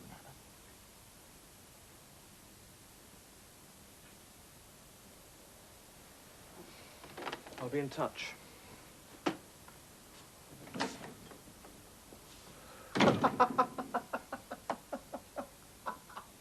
I didn't enjoy that, David. How long have you known? It was confirmed last week. I'm 2 months pregnant. Well, should I be delighted and congratulate you, or put you in touch with a good clinic? Oh, I'm certainly getting a good range of responses from the Savage family. To you, it's a joke. Oh, no. No, I'm sorry. I didn't mean it like that. Oh, I know. I just don't know how to react myself. You haven't told Francis? I see. What's the matter? I thought I was going to be happy. But it takes two people to be happy about a pregnancy, doesn't it? And David isn't? Oh, he says he is, if I am. Oh, great. Still, I suppose it's one better than Paul. Well, he'd have to consult his bank manager before he knew how he felt. It's a lot more than that. I mean, he doesn't even want to talk about it. When he does, it's questions like, is it the right time for me as well as for him? Suddenly he's become deeply interested in my future at Radio Wharf. You think you're getting married? Well, David certainly isn't. Of course, well, the fact that he's been having an affair with Barbara Brooks for the past 3 months doesn't really help. Oh, I see. That's what this is all about. No. No, that's what some of it's about. Apart from being behind the wheel of a rally car, I don't think he knows what he wants anymore. Me, Savage Motors, anything. Winning seems to have taken him over completely. And I don't think there'll be a lot of room left for me there. Let alone a child. What about turnover? What about building up a market? What about staffing? The only commercial vehicles we've sold in the past were a couple of vans. Why is that a good reason not to sell a lot more vans? There's plenty of time to sort that out, David. We can't even get into the place for 9 months. All right. Let's start at the beginning. How are we going to run this place? Who's going to run it? That's fairly obvious. You're going to run it. He is? Oh, come on, Mother. This is my project. Commercial vehicles must be run as a separate operation. He can't just be an extension of the present company. I think you're wrong about that, Paul. Well, I'm not wrong about who should be running it. I should be. I want you to control Savage Motors, and I want David to set up and control commercial vehicles. Just like that. Great. Any more bombshells for us today, Mother? I'm perfectly serious, Paul. Well, I think Paul may be right. For a variety of reasons. Such as? Well, I'm not necessarily going to be available to provide that kind of time, that kind of commitment. I'm driving Turnco 6R4 in the National Breakdown. I know. Well, if I win, the result will probably be a contract as a professional rally driver, full-time. And I'm out to win, Mum. He's still got it, hasn't he, eh? He's always been good. Bloody good.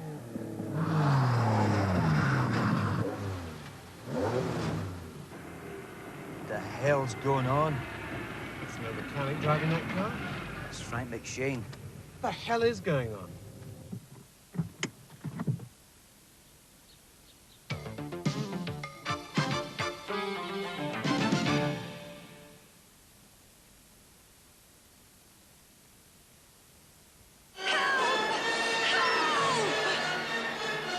Such beautiful nails. Help!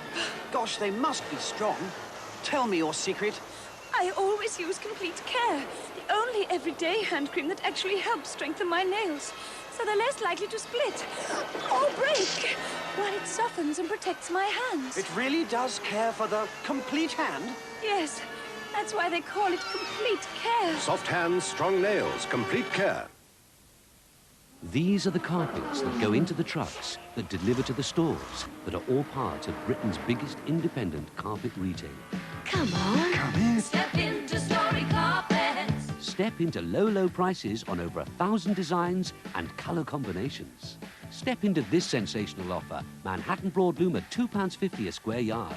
Or save £7 a square yard on this Marlborough Axminster at only £11.90. Step into expert service that gives you real confidence from beginning to end. I do love this new carpet. So when it comes to carpets... Come on. Come in. Step into Story Carpets. The world's great artists don't all work on canvas. Some fashion wood into exciting new forms.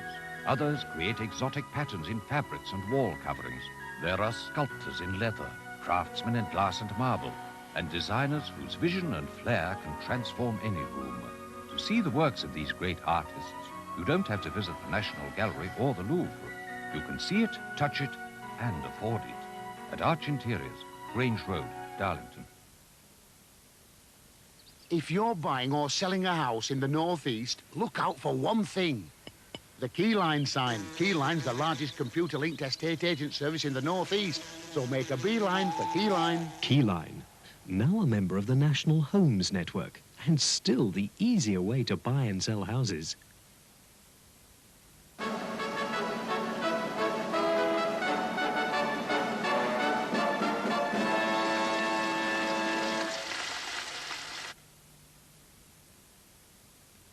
Custodian's new double-action home security gives peace of mind at the right price. Telephone North Shield's 579-318 now for a free demonstration.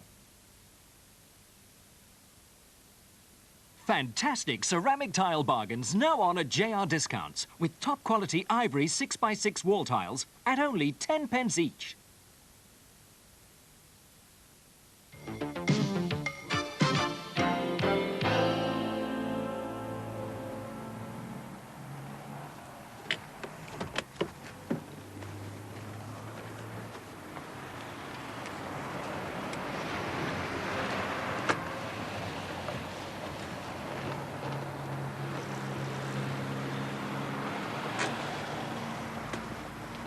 You're late.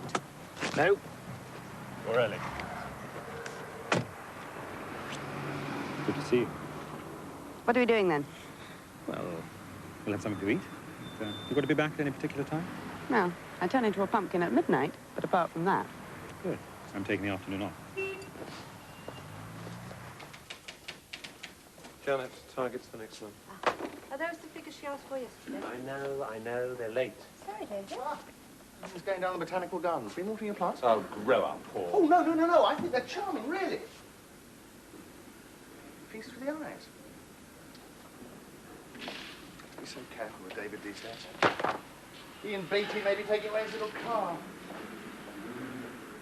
I did a bit of driving years ago, but frankly, I wasn't interested. Chosen a very old line of work, then. I wasn't interested in doing it. I prefer pulling the strings. Oh, I see. Not so much a head of motorsport, more puppeteer. If you like. Well, I don't really see David fitting into your collection of puppets. If he's going to make it, he might have to. That's a delicate subject. Let's not rock the boat. You already are rocking the boat. Am I? Well, I mean as far as David and Savage Motors is concerned. He thinks he's going to get a contract out of me, does he? After the national breakdown. Does he? Well, first of all, I'd better decide whether he's going to be driving my car. Is that why you're here? To put a good word in for him? Well, he is my brother-in-law. I do have to do my best for him.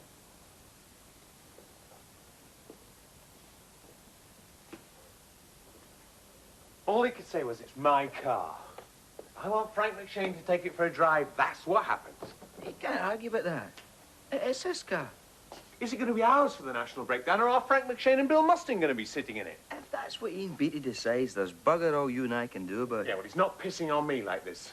I can win in that car. I know. I don't think Ian Beattie's in any doubt that's your opinion. Neither is anyone else at CS Engineering. But I don't think he's the type of bloke that takes too kindly to being shouted at in front of the people I work for. Yeah, well, the next time I shout at him, I'll do it in private. David, you're not going to batter that man into a decision. He'll make it himself.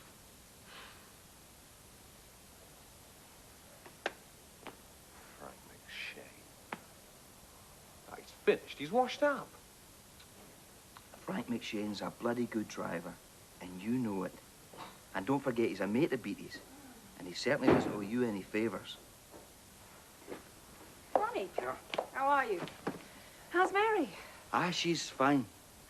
I better be getting off. Oh, don't go on my account. I better go away. Yeah, I'll see you later. I'll let you know as soon as I hear anything.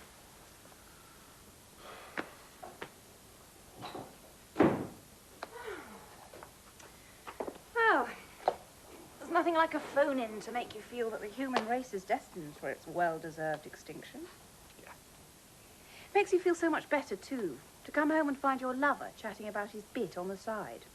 All beer and sex stories, is it, Oh, today? don't be stupid, Carol. We were talking about the National Breakdown. Ooh, surprise me again.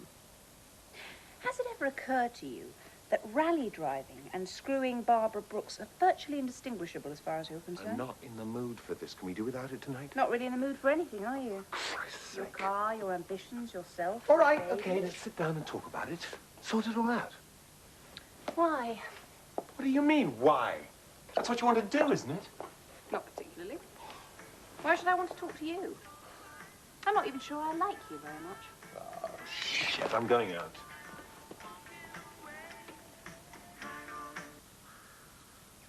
I want to know, David. I want to know, too. Mum, nothing's fixed yet. Nothing's settled. I may not even be driving the 6R4. I think you're very determined that you will be. Yes, I am. So what then?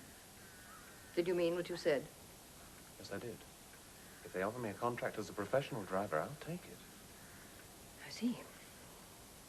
What am I supposed to do? I'll still be a partner in the company. I'll still be involved. But for a few years, it's going to be to a lesser extent than I have been. And how do Paul and I measure this less extent? Well, I don't know myself. But I do know that I can't set up and run a new Savage Motors company. I thought I was being very clever. Setting up a separate company, expanding into new areas, giving you and Paul your own clear-cut responsibilities. Keeping us apart, you mean? Yes, if you like. But I feel very silly now. It seems every likelihood that you'll cut yourself off, both from Paul and from me. Mum, don't equate what I feel for you with what I do or don't do at Savage Motors. Yes, I suppose I am doing that, and I'll probably go on doing that. Your father never drew a line between the family and the business. Why should it be any different for me? It is a family business, David. And since Bernard died, that family is you and me and Paul. I'm not talking about pulling out. No, you're talking about being a director on paper and just doing nothing. While Paul and I take all the responsibility that's partly yours. And why? Just because you want to drive fast cars. Okay, I want to drive fast cars. I want to get to the top in a sport I'm bloody good at. You wouldn't accuse me of wasting my time if I was running in the Olympics. It's the same thing. Requires the same kind of dedication. You're disappointed in me. Well, I'm disappointed that you don't want to see me achieve what I know I can achieve. You know, that really sounds far more reasonable than it ought to. Well, then is there really a problem? I'll be around. You won't be, David. You know you won't. That's what you were trying to tell me the other day. Mum. You think you stand to gain a great deal. Are you sure you're not throwing away a great deal to get there? Ronnie's full of it. But there's a part of me that hopes they don't get to drive this car. There's a lot of me that hopes that. I mean, he's been talking about giving up his job if he does well in this rally. He seems to think this Ian Beattie's going to give him a contract as a professional co-driver. When I say it doesn't sound like a very secure job, he just tells me there's a lot of money in it. I've got to bore him to death, reminding him about the mortgage and the kids. He just sits there, nodding, saying aye, but he doesn't listen to a word I say. I think it must be me. I seem to be having the same effect on you. Oh, I'm sorry, Mary. I've just got a lot on my mind as well. Aye. I'm sick of the way all our lives revolve around how well David does in some bloody rally. Well, perhaps it is for the best. I don't know. Just wish I knew more about where the money was coming from, that's all. Well, whatever happens, Mary, you can guarantee we won't be consulted. I can't get 10 sensible words out of David about anything. Not even about the baby I'm carrying. I didn't know you were pregnant. Oh, I may not be in a couple of weeks' time. What's he going to do? Spin a coin? If it was as easy as that, Ian would be a lot happier about the whole thing. I'm sorry if he's unhappy. David, we're all playing for very high stakes. Nobody told you it was going to be a joyride. It's not a joyride I'm after. Winning would do. Anyway, I suppose Frank's reasonably pleased with himself. I'm not going to talk to you about Frank any more than I talked to him about you. Yeah, I'm sorry. I suppose I thought if I can't get an answer out of Ian, I get one out of you. You do know what he's really thinking, don't you? No, I don't. Where would you put your money? I only have a bet on a dead cert. And what am I meant to do in the meantime? Find some way of taking the initiative. That's what Frank's doing.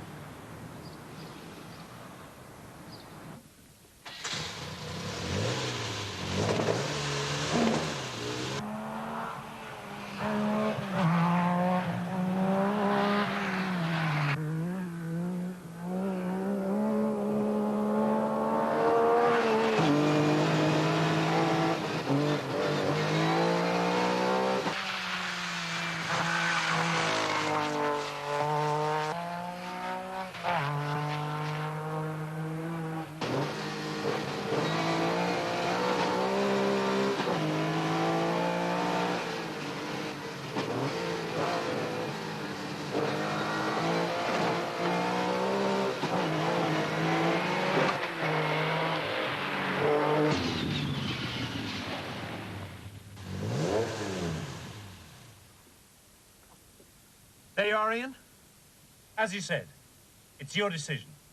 And that's meant to make my mind up for me, is it? There's a week to go to the national breakdown, and I'm fed up with playing games. Frank or me? We better get this car back to Lenny. She's got to be in good shape. If you're going to win next week. Waited for years for David to stand up and say he was ready to leave the company. As usual, he couldn't have picked a better moment. What do you mean? Mother decides to commit Savage Motors to £300,000 worth of factory unit, and he's about to sail away. Are you really that worried?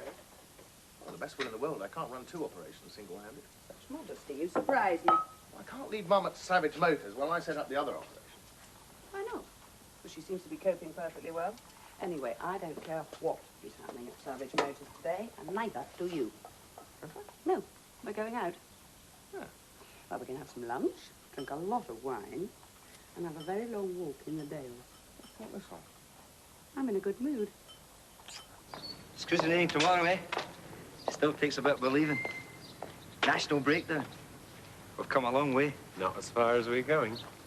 Now, let's hope we're going the right way. Come on. Must be Mary getting to me. Mary was saying, well, she reckons Carol's a wee bit pissed off with things. You sure she's going to be there to cheer with all the rest? We've got a few problems, yeah.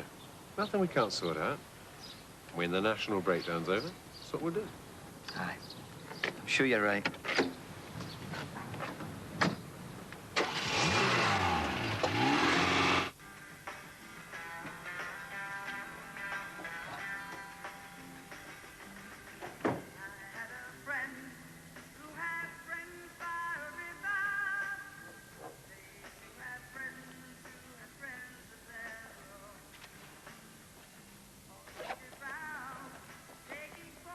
you are going to come for some of the stages. Don't know, David. I'm working in the morning. I'd like you to be there. It's taken me a long time to get this far. Oh, I know. It's taken a lot of other things as well. I don't want you to win this rally. I don't even want you to do well in it. What? Don't you care? Well, it's because I care about us that I don't want you to win. I don't mean that. Oh, I do, David. Can't you understand? It's staring us both in the face. Why am I the only one to see it? Rally driving used to be something we could share. We had good friends and a lot of fun. Now look at us. Carol, it doesn't have to be like that. It is like that, David. Do you know, when you talk about driving and winning, you remind me of Paul talking about building up his empire. I'm not going to sit around and wait to be pushed out of the way. Look, I know with the baby there's a lot of emotion. Oh, don't you dare. This isn't some version of morning sickness. I've seen this coming for months. Carol, I told you I'm happy about the baby. Well, I'm not. It's my decision. I'm having an abortion. Can't just say that. We haven't talked about it. Oh, I've tried, David. No, I don't want to anymore. Here are your shirts. Carol, it's not that simple. It's got to be, David. Look, if there's anything to say, we'll say it after the rally.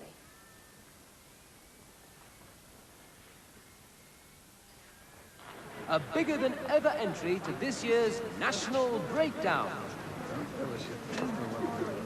You tried hard. You couldn't keep me away, though. You put us surprises anyway, Frank. Good luck. And you. You still only got her on loan. You do know that, don't you? I don't think so. Don't worry about the rest of the competition. This is between you and me.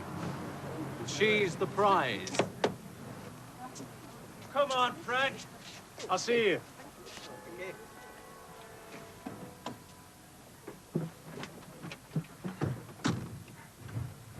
Right then. This is it. Frank McShane will be first up.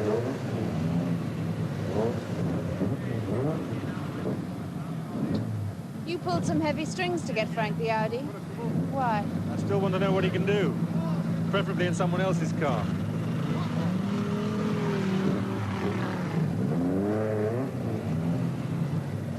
So, what happens? Frank's well placed and David's nowhere. I'll know I made a mistake. I won't do it twice. And here's another newcomer, David Savage, and his co-driver, Ronnie Coates. Now driving for Ian Beattie's team in Turnco Oil's 6R4. A new car, a new driver. It could be a powerful combination. Don't let Frank wind you up. If you do, you'll make mistakes. No mistakes.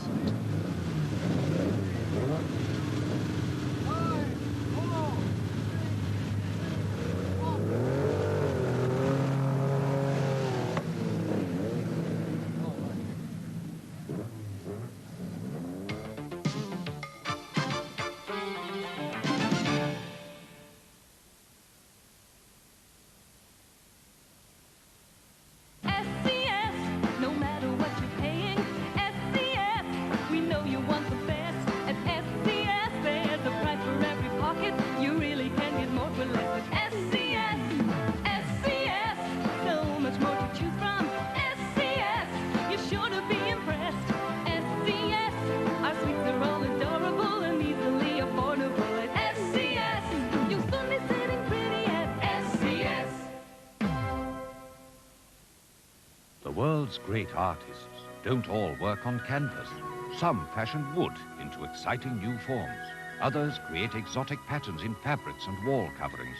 There are sculptors in leather, craftsmen in glass and marble, and designers whose vision and flair can transform any room. To see the works of these great artists, you don't have to visit the National Gallery or the Louvre. You can see it, touch it, and afford it. At Arch Interiors, Grange Road, Darlington. Leather and sheepskin from the Sheepskin Warehouse. It's this winter's look, and it's at heartwarming prices. Where else but the Sheepskin Warehouse can you stay warm and be spoilt for choice from an unbeatable range? The look, the feel, the touch of natural sheepskin and leather. It has to be the Sheepskin Warehouse, Hexham, Gisborough and Barnard Castle.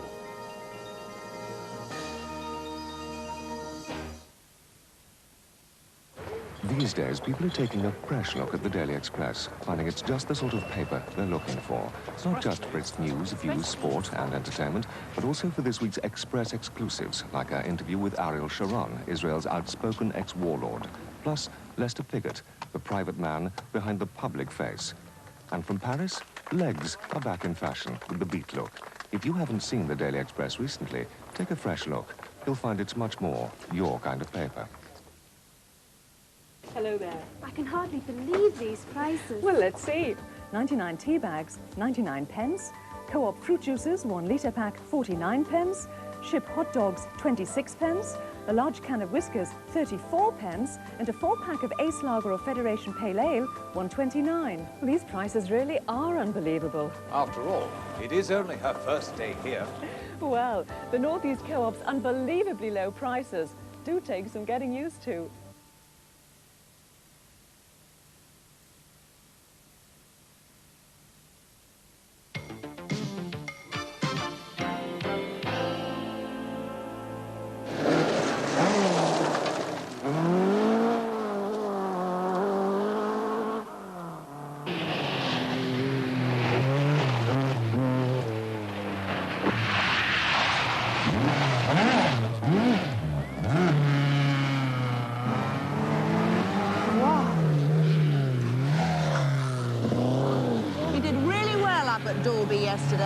He was lying 10th, now he's 4th. Do you think he stands a chance of winning? Of course, David thinks he's going to. Ian Beattie does too, which is probably a more objective opinion. Who's in the lead? Frank McShane. He has been since the start. Here's David.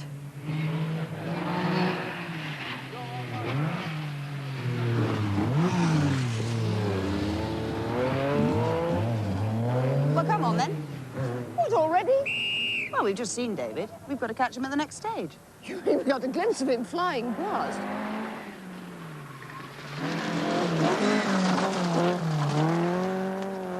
Hello, Ruth. Ian, you met David's mother, Frances? No, I haven't.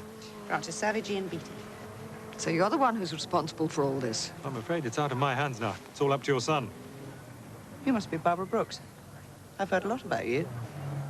I never know quite what to make of it when people say that, so I always take it as a compliment. I don't think I know you. Ruth Savage. Ah. David tells me you deal with all the Turnco publicity. That's right. Then we mustn't keep you. I'm sure you've got lots to do. Bye, Ian. Bye, Mr. Beattie. I'm sure we'll see each other again. What's the matter? Oh, nothing.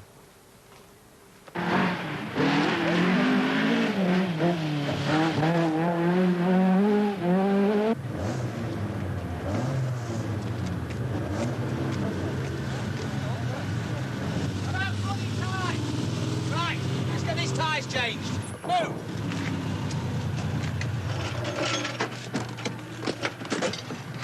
How does she feel? Still down on power. Bloody noisy, Matt. Well, we've no time to look at the engine now. A bit more time and get the slaters. I'll have a word with the lovely lady. Do we take back any time on that stage? Aye. 7 seconds off Bill Yellen. But we're still 2 minutes down on Frank. Still bloody 4th. Time to go up a gear. Aye. That's what I want. You're a big improvement, and Chris. Coke tastes better, too. This engine noise, it doesn't sound serious. No, I don't think so. Oh, that's very nice, that is, Sue. You can come again, you can. Oh, you're awful, you are. I know.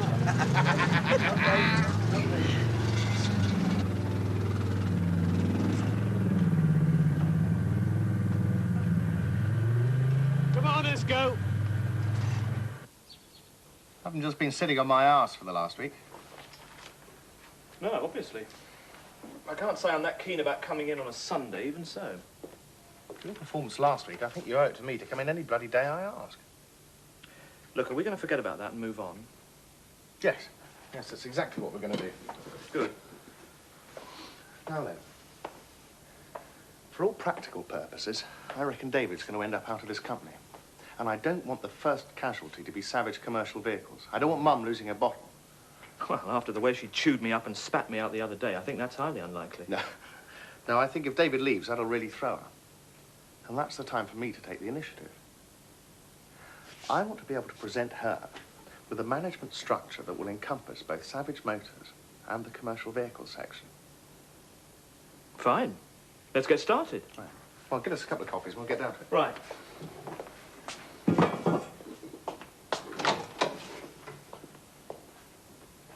With Frank McShane still in first place. Quite a comeback for Frank in the Audi Quattro. Next is Bill Yelland in the Peugeot, followed by Tony Griffith in a Ford. Then it's local hero David Savage, still in fourth place. Taking a keener interest in rallying these days, then? Yeah. I want David to win. Make no mistake about that.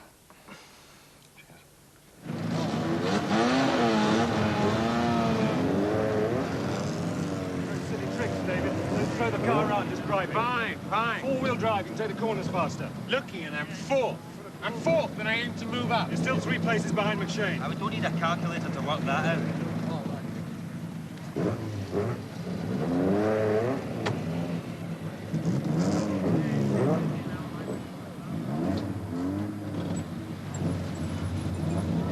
Good luck, David. We're getting there. Just be careful. Right. See you later. Good luck.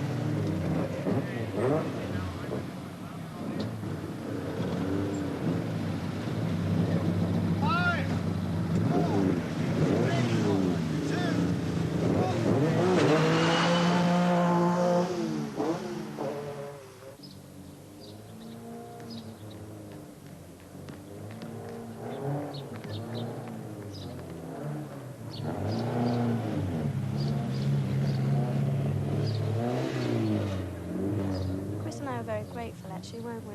Yeah? Yeah, well, you have to pull your finger out to get a double bedroom next time. Get to the hotel first, and that way you'll get the pick of what's going, you know what I mean?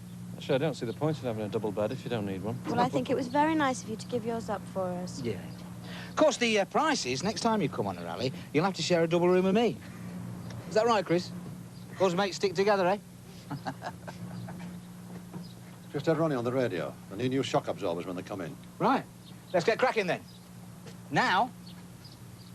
Oh, it really makes me laugh, though. Makes me want to throw up. You must be having second thoughts here. He's come up a place. Third. You'll have to put your foot down, won't you? And keep it down. No problem.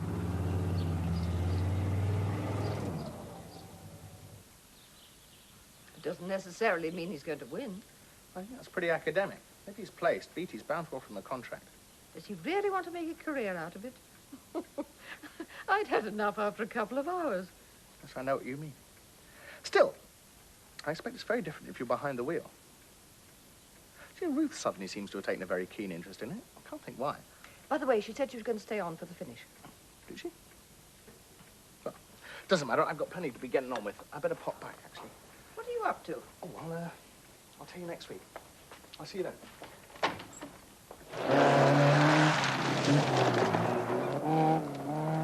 I don't know how I'd feel. I mean, I'd be so excited if it was Chris. How are you going to actually feel when he drives into the finish? Oh, I'm sure there'll be plenty of people jumping up and down. Oh, I know, but he's your boyfriend. He's second, though. He might win. Yes, he might. Oh, and Ronnie. Always the bridesmaid, that's Ronnie. According to Ronnie. There he is! Come on, David! Come on, David!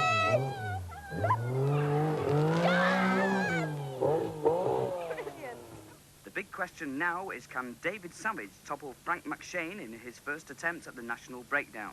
It's the last stage of the rally, and it looks like a nail. Are you going to watch some of this stage? I don't know, David. Get yourself back to the finish. It's there, Carol. It's nearly there. Well, it's what you wanted. I'm going to get it. Frank McShane couldn't go fast enough on this stage to beat my time if he could fly around. Good luck. I better go and win this rally.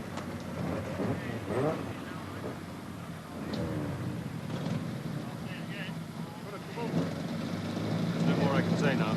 Just do it. Let's go then. Good luck, Frank. Hey. Oh, yeah. Good luck.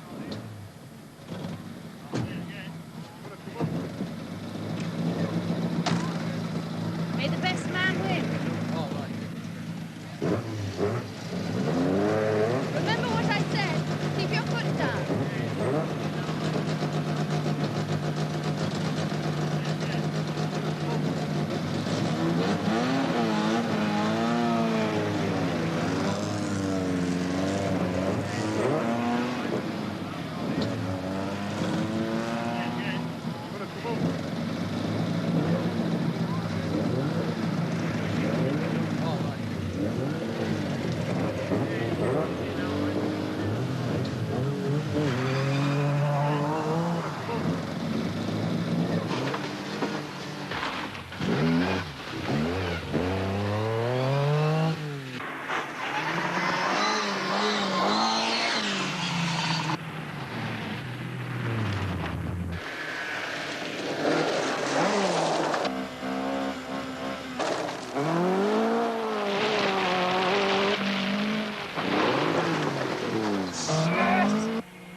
Have we done it?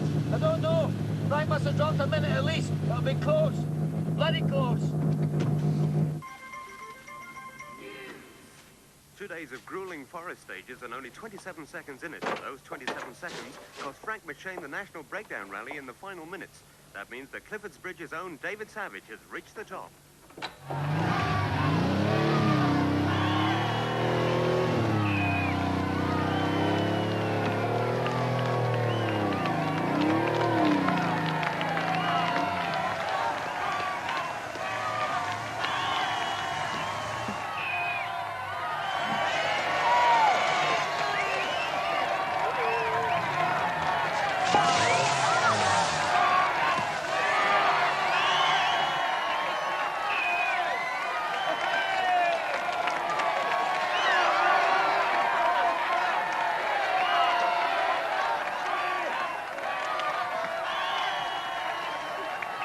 I just heard. Yes. Quite a talented chap, my little brother. I'm very proud of him. Yes, exactly. He wins, I win. And there he is, a first time in and a first time win. And what an exciting win that was. I've got a feeling we're going to be seeing a lot more of David Savage. And let's not forget his co-driver, Ronnie Coates. Rumours are already flying of a contract for both of them with Turnco's Motorsport division.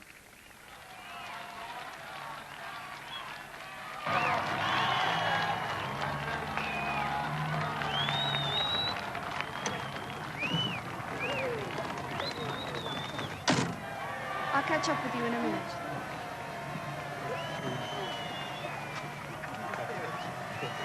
Is your car handy? Yeah, sure. It's just over there. I want to use the phone. Ring Carol. Yes, get her over. She's no right sitting at home with all this going on. I'll get her out if I have to carry her out myself. Quite a day. Yeah, I wouldn't disagree with that. You coming out from Ilder's all tonight? No, I can't really. Well, I'll see you next week. Oh, yes.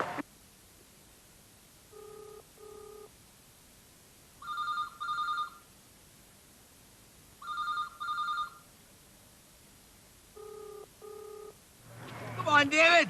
Can we some more champagne, eh?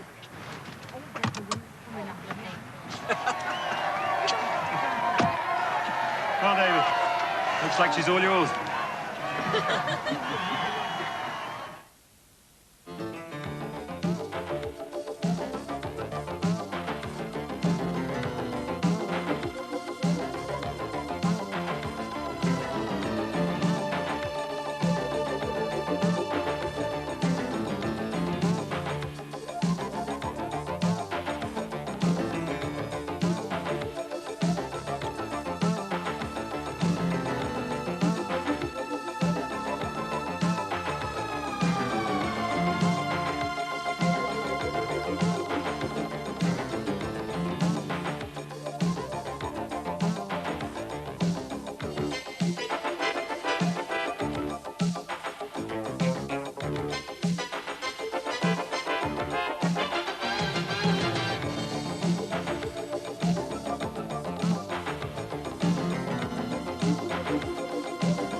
If you've enjoyed the music from The Winning Streak, you may like to know that the main theme has been recorded on a 12-inch and a single record and is now available in record shops. Now a preview of tonight's film, The Bitch, starring Joan Collins. You're not just saying that, are you, Ricky? Agreeing with me because I'm your employer. Your, mistress. Are you, Ricky? No, Mrs. Scarlett. The Bitch, that's our film tonight, after the news. After the break, news at 10 with Alistair Burnett and Sandy Gall. The IBM PC-AT. Businesses now have a better way to handle the daily downpour of information. The PC-AT can store not 500, not 1,000, not 10,000, but as much as 20,000 pages of information, all safely under lock and key. The IBM PC-AT, your key to more powerful personal computing. Spot of, What? bad news, Wayne. What's that, Cliff? They're bringing back... What, Pullman's? Yeah, Pullman's. Oh, no.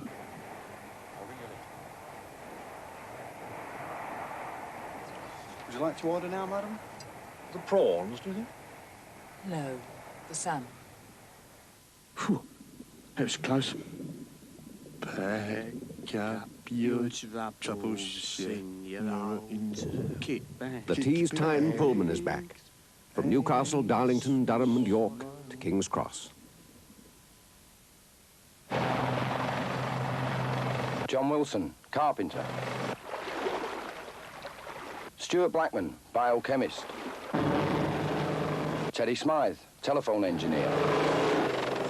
They're in the Territorial Army in their spare time. A third of Britain's land forces trained to fight alongside the regulars. And we're looking for more recruits. Make a free call on 0800 555 555 now. We're ready and waiting to talk to you. A new suite in your home for Christmas. Buy now and start paying next February at the Suite Centre's Christmas Carnival this week. You'll soon be sitting pretty at SCS. Fantastic ceramic tile bargains now on at JR Discounts with 6x6 rustic kitchen tiles now at only 10 pence each.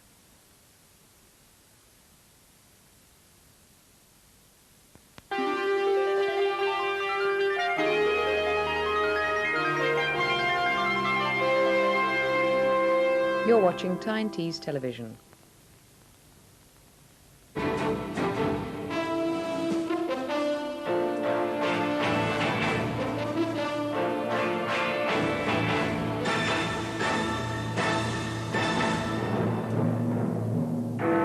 "13 people die in Britain's worst motorway crash. A survivor says the bus doors jammed. Mr. Kinnock tells Labour's militants, don't pretend I agree. The Princess comes to the rescue in Ulster. And Geldof says he has to go part-time now in famine relief. Good evening. 13 people, 4 children and 9 adults, have been killed in Britain's worst motorway accident. 35 others have been injured. 11 vehicles were in a pile-up on the M6 in Lancashire. 3 of the dead were in a coach that was destroyed by fire. The flames then engulfed 3 cars, trapping the people in them. It happened in bright sunshine at lunchtime between junctions 32 and 33 north of Preston, where roadworks had restricted southbound traffic to just 1 lane. The coach had 42 people on board. It had been travelling in a single lane past some roadworks. Somehow the coach and 10 other vehicles collided and a fire started. 3 people died on the coach. It's thought they were burnt alive in their seats. Most of the other passengers were hurt, but managed to escape before the fire spread. A mother, father and 2 children were in each of the 2 cars immediately in front of the coach. All 8 died in the wreckage. The cars were so badly twisted and burnt, it took police several hours to decide what make they were. 2 more adults died in this car, which was right behind the coach when the accident happened. The bodies of 5 women, 4 men and 4 children were brought out of the wreckage. Most of them were burnt beyond recognition. Senior policemen said they were shocked by the scale of the accident. Absolutely horrific. One of the worst accidents I've experienced in my service. How did it happen? Well, we cannot yet confirm how it happened, but clearly the major problem is the fire that started. There's quite a number of vehicles that have been involved in fire, and as you can see by the damage there, that fire is a major problem in accident situations like this. One of the burnt-out vehicles was carrying acetylene gas bottles. Firemen put out the flames and transferred the hot metal containers to a makeshift cooling bath in the road. They said many more people could have died if the gas had exploded. Tonight, police were still checking through the victims' belongings strewn across the motorway. Most of the dead have not yet been identified, and it could be several days before they are. Now, forensic scientists and firemen will join police accident investigators to try and find out what caused Britain's most horrific motorway accident. Phil Roman, News at 10, Forton, Lancashire. Some passengers were asleep as the coach headed south and were woken by sharp braking. Mr. Justin Ryan from Folkestone, who escaped from the coach with his fiancée, described the crash from his hospital bed. He said there was a collision and the coach swerved. Flames spread quickly, giving off thick black smoke. He said the coach was just burning up. It was like a nightmare. It was like drowning, but not underwater. Outside the coach, he saw people trapped in a burning car. Rescuers were beaten back by the flames. The dead and the seriously hurt were rushed to the Royal Preston Hospital, where some with multiple injuries and severe burns were still being operated on tonight. From early afternoon, the hospital went onto a major incident alert, coping with casualties and anxious relatives. Coach company representatives were also quickly on the scene to check on the dead and injured. Amongst those who escaped unhurt from the coach was Edinburgh Police Inspector George Lusty and his son. They were on their way to London for a half-term holiday. And the coach seemed to be out of control, and it struck, I think, a number of vehicles before eventually stopping. And then almost immediately, the front near side of the coach burst into flames, and there was billowing black smoke filled the inside of the bus. And by this time, everyone was on their feet, making towards the rear exit. And it was very, very difficult to see or to know just exactly what was happening. How did you manage to get out? Well, there seemed to be some slight delay in getting the back exit, the emergency exit opened, and then once it opened, everyone started spilling out. Police managed to salvage several badly scorched suitcases from the burnt-out coach. The luggage was taken to the hospital tonight to be handed back to passengers. Late this evening, it was confirmed that 13 bodies were brought here, plus 27 injured. Out of those, 12 have been detained, including the driver of the coach, who's now in a critical condition. It's believed that having suffered severe burns, the driver then had a heart attack before they got him to hospital. Terry Lloyd, News at 10, at the Royal Preston Hospital. Today's crash was the second an eastern Scottish coach had been in on the same stretch of motorway in 2 days. Yesterday, a northbound coach was in a crash in which 2 people died. The CityLink Express left St Andrew's Square bus station in Edinburgh at 9 o'clock this morning, carrying 37 passengers. 2 more people were picked up near the borders. The Scottish Bus Group, which until now has operated a London service along the M6 for 10 years with no serious accidents, said all seats on today's journey had been booked in advance. No addresses of passengers were available, only names which had been sent to Lancashire Police. Bus Group officials said tonight they were shocked and stunned at the extent of the tragedy, particularly as it followed so close on yesterday's death crash on the same route, involving another of their buses. I repeat again, our record in terms of safety is second to none. There will be an internal inquiry over and above any inquiry that the police might make. And we do try to make sure that everything is safe, roadworthy, and so on. Yes. What can you do to allay public fears at this point, given the fact that 2 major accidents have occurred in the past 2 days? Only, again, going on our past record, which is an excellent one. 2 senior officials from the Scottish Bus Group are now on their way to the scene of the crash to carry out their own investigations. David Glencorse, News at 10, Edinburgh. Labour's leader, Mr Neil Kinnock, went to Liverpool today to see the local Labour councillors, whom he'd condemned at his party conference 2 weeks ago. They said they'd won him round to their point of view. Mr Kinnock said that was a complete misrepresentation. The rowdy reception given to Mr Kinnock was as nothing compared with the political row which broke out at the end of the day. Mr Kinnock had toured some of the city's worst housing areas before meeting the Labour councillors, whose financial strategy has now left them on the brink of being unable to pay their workforce. After the meeting with Mr Kinnock, councillors said there was substantial agreement between them and the Labour leader. A very fraternal meeting, a very sympathetic meeting, and it certainly came out at the end agreeing with us that Kenneth Baker should come to Liverpool, Kenneth Baker should meet the City Council and should get involved in discussions. And Neil Kinnock certainly today laid the blame fairly and squarely, as he will tell you afterwards himself, on the heads of the Tory government for putting us in the position that we're now in. But tonight Mr Kinnock was furious at this interpretation and just stopped short of calling the councillors liars when he spoke to reporters. I'd like to ensure that by your questions and my responses to them that we clear up any possible misinterpretations that could take place, or any versions that don't bear a precise relationship to the truth, since I understand that you may have been misled in the course of earlier interviews. The people of this city have had enough of impractical options. They need practical options which ensure that the insecurity which they daily suffer can be lifted, that the anxiety can be removed from those who are in fear of their jobs. They don't need impractical suggestions that might sustain hope for a week or 2 longer, but at the end of which will not sustain jobs for a moment or 2 longer. So, as Mr Kinnock left, on the evidence of tonight, the gulf between the Labour leader and Liverpool's leaders is still as wide as ever. Sarah Cullen, News at 10, Liverpool. The Princess of Wales got everyone up bright and early in Northern Ireland today, especially the security forces. She charmed the children and most grown-ups at Queen's University and a childcare project run by Dr. Bernardes, of which she's the president. Many people said they'd seen her on television last night. If they lived in Australia and the Netherlands, they'd see her again tonight. A warm welcome for the Princess in the heart of Belfast and potentially the most dangerous part of the city for her. She was almost overpowered by the police when she headed straight for the crowds for an unscheduled walkabout. But she looked happy and relaxed despite the tight security. The trip had been a closely guarded secret. Even the hundreds of men guarding her on the ground and high above on the rooftops did not know the identity of the VIP until the very last moment. The focus of everyone's attention was last night's television interview. But what did she say about it? And she said, do you think that I do all right? And I said, you were very relaxed and very natural. It was lovely to see you this morning. It was a big surprise. And had the Secretary of State seen it?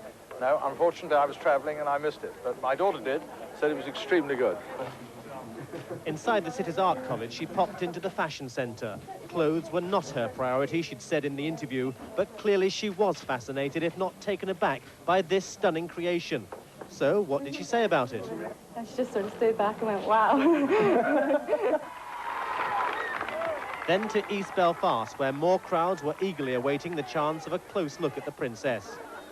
She took her time, stopping to talk to dozens of people and shaking countless hands. Finally, as guest of honour at a birthday party, she found a little girl struggling to blow out all the candles. Joining in, she showed that with a little huff and puff, out they all go. Brent Sadler, News at 10, Belfast. The Commonwealth leaders at Nassau agreed in the end on what divided them least. Mrs. Thatcher thought the sanctions were minuscule. A report next. Plus, Bob Geldof back from Africa to earn his living.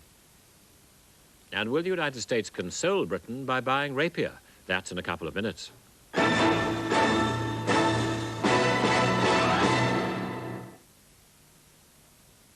At Morrison's, we work all night checking our fruit and vegetables are fresh enough for our stores.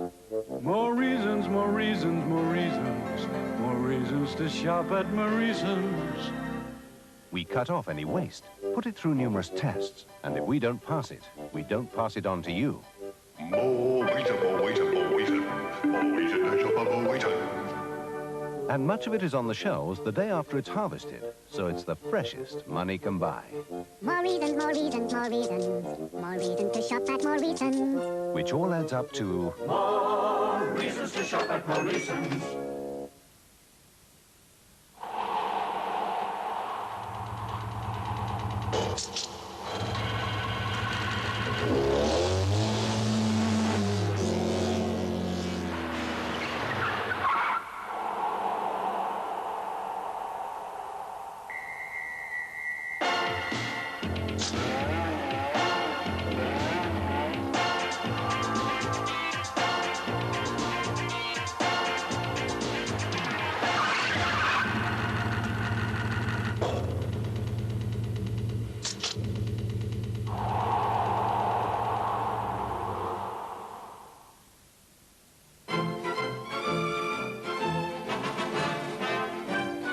During the war, Granny always used to give the children Crook's halibut liver oil capsules and wheat germ oil capsules. Today, Crook's have a complete range of vitamins from A to E. I take their multivitamins every day, and Granny takes them too. Well, Crook's have been in the business so long, it's a name we can trust. Crook's, experts in vitamins for over 50 years. These days, people are taking a fresh look at the Daily Express, finding it's just the sort of paper they're looking for. It's not just for its news, views, sport and entertainment, but also for this week's Express exclusives, like our interview with Ariel Sharon, Israel's outspoken ex-warlord, plus Lester Piggott, the private man behind the public face. And from Paris, legs are back in fashion with the beat look. If you haven't seen the Daily Express recently, take a fresh look. You'll find it's much more your kind of paper. Great Britain versus the world's best in the IAAF World 15-kilometre Road Race Championships for women at Gateshead Leisure, 2nd of November. Race at 12:15 p.m.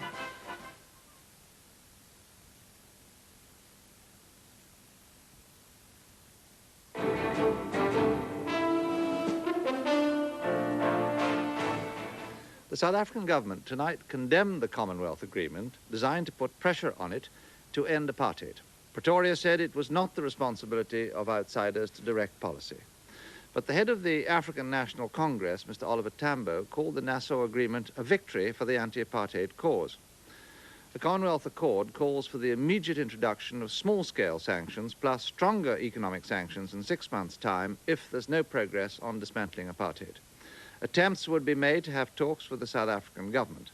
Mrs. Thatcher, who has always opposed economic sanctions, did agree to 3 new measures: a ban on the import of Krugerrand gold coins, no more government loans to Pretoria, and no government funding of trade missions to South Africa. Tonight, Mr. Botha said that he would not allow the Commonwealth to dictate its own solution to South Africa. If South Africa was brought to its knees, he said, the whole of the subcontinent would be destroyed. Mr. Botha's remarks came after another day of riots in South Africa. Like a bushfire, the violence spread so quickly, it's impossible for the police to anticipate. This was Soweto this afternoon. A government timber yard put to the torch. Trains were stoned. Children playing a deadly game of hide and seek with armed police. These were just a few scenes that will have been repeated in townships across the country as South Africa today marks 3 months under the state of emergency. But for whites in the rush hour tonight, the anniversary went unnoticed amid relief that Commonwealth sanctions had been at least temporarily averted. Business leaders agreed it could have been much worse, but warned against putting a deadline on an end to apartheid. No one likes an ultimatum, and I don't think that South Africans will like it any more than anyone else. Certainly, if what has been decided in the Bahamas looks like any kind of ultimatum, it will be extremely counterproductive in the South African situation. But black leaders were clearly disappointed at the Bahamas Accord. To suggest that there will be a commission of senior ambassadors from the Commonwealth who will come to South Africa and in a nice, gentlemanly way confer with South Africa with an aim of getting South African blacks and whites to talk together is almost laughable. It's unlikely Pretoria will take any notice whatsoever of the 6-month deadline. The South African government has never reacted to what it perceives as threats and ultimatums from abroad. And it is a fact that the more Mr. Botha is pushed, the more he resists. Peter Sharp, News at 10 in Johannesburg. On the face of it, just another working day at the conference. In fact, punch drunk from the last 48 hours of negotiations, at which Mrs. Thatcher waited until the last possible moment before offering something. The delegates were all talking of the famed Commonwealth consensus, which late last night had produced what? A major shift on Krugerrands? Tiny little bit, tiny little bit, tiny. Do you know how the value of Krugerrands that are imported? £500,000. And on the possibility of further measures, the document never uses the word sanctions, which, quote, some countries might take later. Mrs. Thatcher said openly that she's not some of the some. I did not want our hands tied.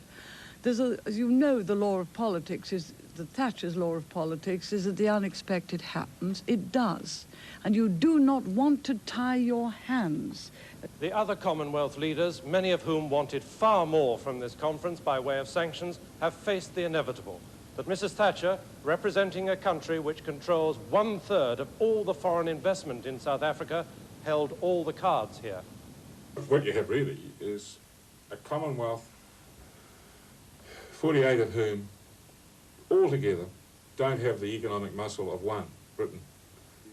Even the Nigerians who'd been muttering earlier about sanctions against Britain accepted the compromise. Mrs. Thatcher did make it quite clear that she abhors apartheid.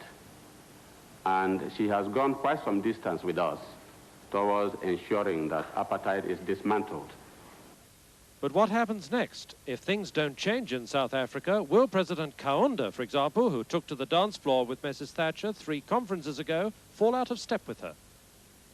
I'm used to negotiating with my dancing partner. So there's no problem in negotiating. We can look forward to that. But what's important, I think, is what I've just said. Is this conceptual change going to mean to buy us time to organize ourselves out of that violent and explosive situation? It's what we're aiming at, to buy time. And, the President might have added, to hold Mrs. Thatcher to taking another look at sanctions in 6 months' time if this Commonwealth initiative fails. Michael Brunson, News at 10, Nassau. A Labour motion on Britain's response to the crisis in South Africa is to be debated in the House of Commons on Wednesday. Today, the shadow leader of the House, Mr. Peter Shaw, accused Mrs. Thatcher of extraordinary and damaging antics at the Commonwealth Conference. The Social Democrat leader, Dr. Owen, said Mrs. Thatcher had presided over a diplomatic fiasco. The city seemed unconcerned by the new Commonwealth measures. One broker described them as irrelevant. Jeremy Hands reports on our trade relations with South Africa. Britain is South Africa's third largest trading partner after the United States and West Germany. Last year, Britain sent to South Africa £1,220 million worth of goods and got back £916 million worth of South African exports, leaving Britain with it alone. South Africa has to export to survive, relying mainly on her vast mineral wealth.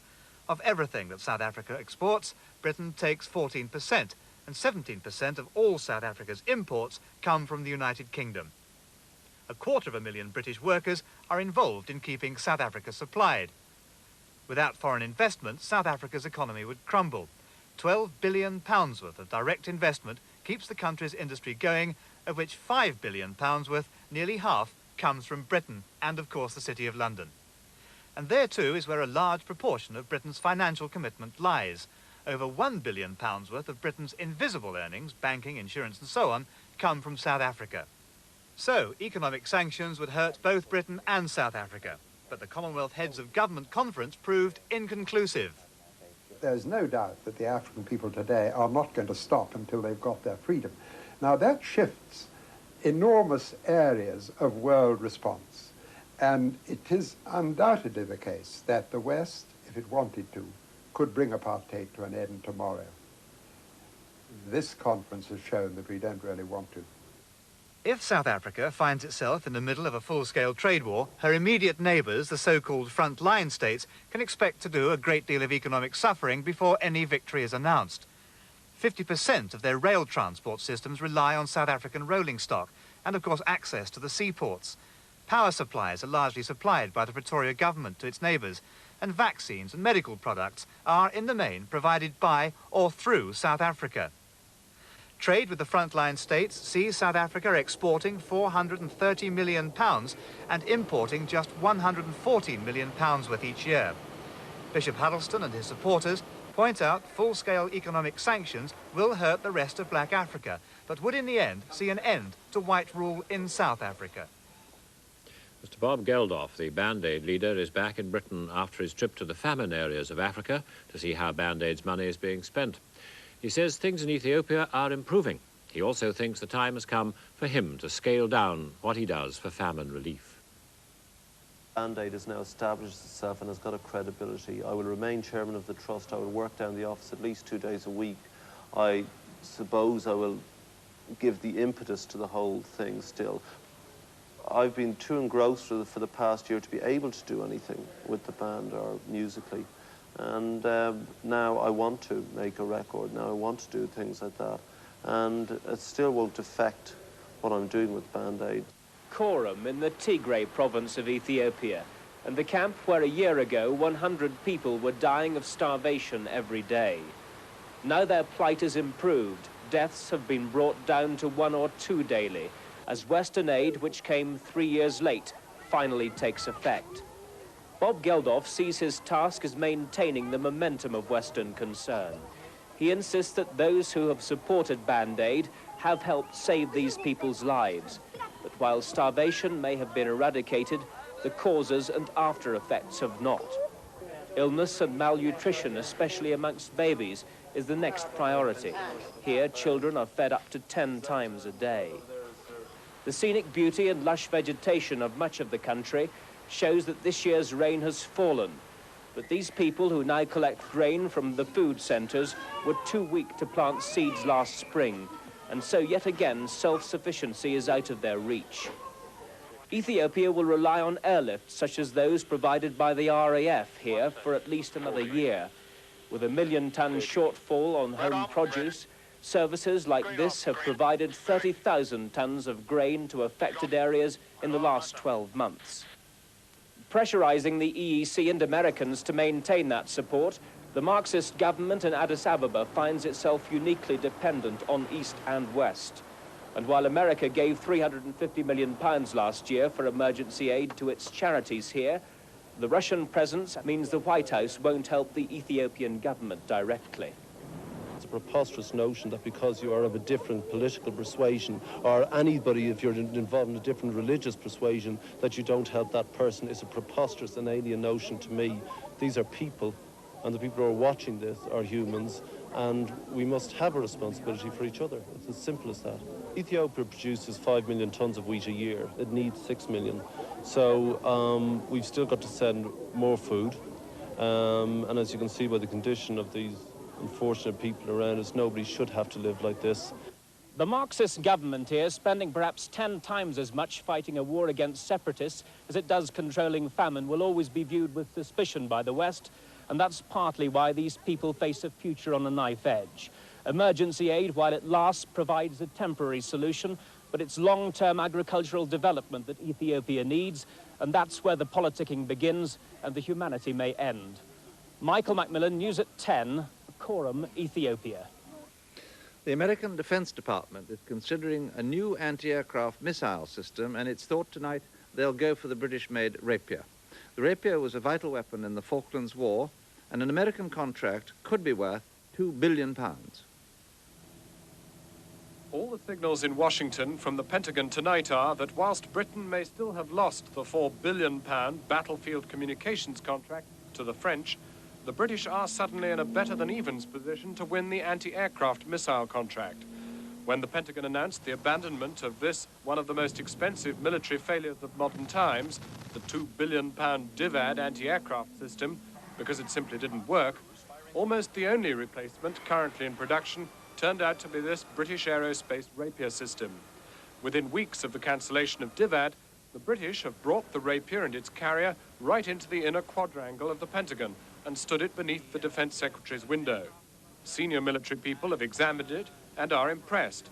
The American Air Force has already bought some for bases in Turkey. The Army is now anxious to fill the hole in its anti-aircraft inventory. The decision as to whether British Aerospace can win this £2 billion worth of work should be made by the end of November. British defence sources say that if the Rapier system is sold to America, Mrs. Thatcher's continuing efforts through the British Embassy to reverse the French victory on the battlefield communications system will be all the harder. Jon Snow, News at 10, Washington. Here, a Manchester court has been told a 3-month-old girl died despite being closely watched by doctors, social workers and nurses. The prosecution said that Charlene Salt was put to sleep in a drawer which was closed all night if she cried. After her death, it was found she had 7 broken ribs and a broken arm. It's alleged she died after being violently shaken by her father, David Salt. He denies manslaughter. The Coal Board's chairman in Nottinghamshire, Mr. Albert Wheeler, said tonight the board there will recognise only the breakaway Union of Democratic Miners. The NUM's president, Mr. Arthur Scargill, said that violated an agreement under the 1947 Nationalisation Act. A group of 1,600 Durham mine workers, members of the Colliery Trade and Allied Workers Association, voted overwhelmingly to join the UDM. The TUC decided to intervene and asked the NUM executive to meet leaders of the new union. More than 4,500 teachers went on a half-day strike in the Manchester area today in support of colleagues who've been suspended in the row over obscene graffiti. More than 70,000 children from 350 primary and secondary schools and colleges couldn't be taught. The National Association of Head Teachers, which is on strike for the first time, sent messages of support. Boxing, next month's British middleweight title fight between Mark Kaler and Errol Christie is definitely on. The police had asked for it to be postponed after a public brawl between the two last month. All precautions will be taken, it said, including a ban on alcohol. And the main news again, 13 people, 4 children and 9 adults were killed and 35 injured in Britain's worst motorway crash today. It happened on the M6 near Preston. 3 of the dead were on a coach which caught fire and was gutted. 3 cars also caught fire and their passengers died in the flames. And that's the news tonight. Good night.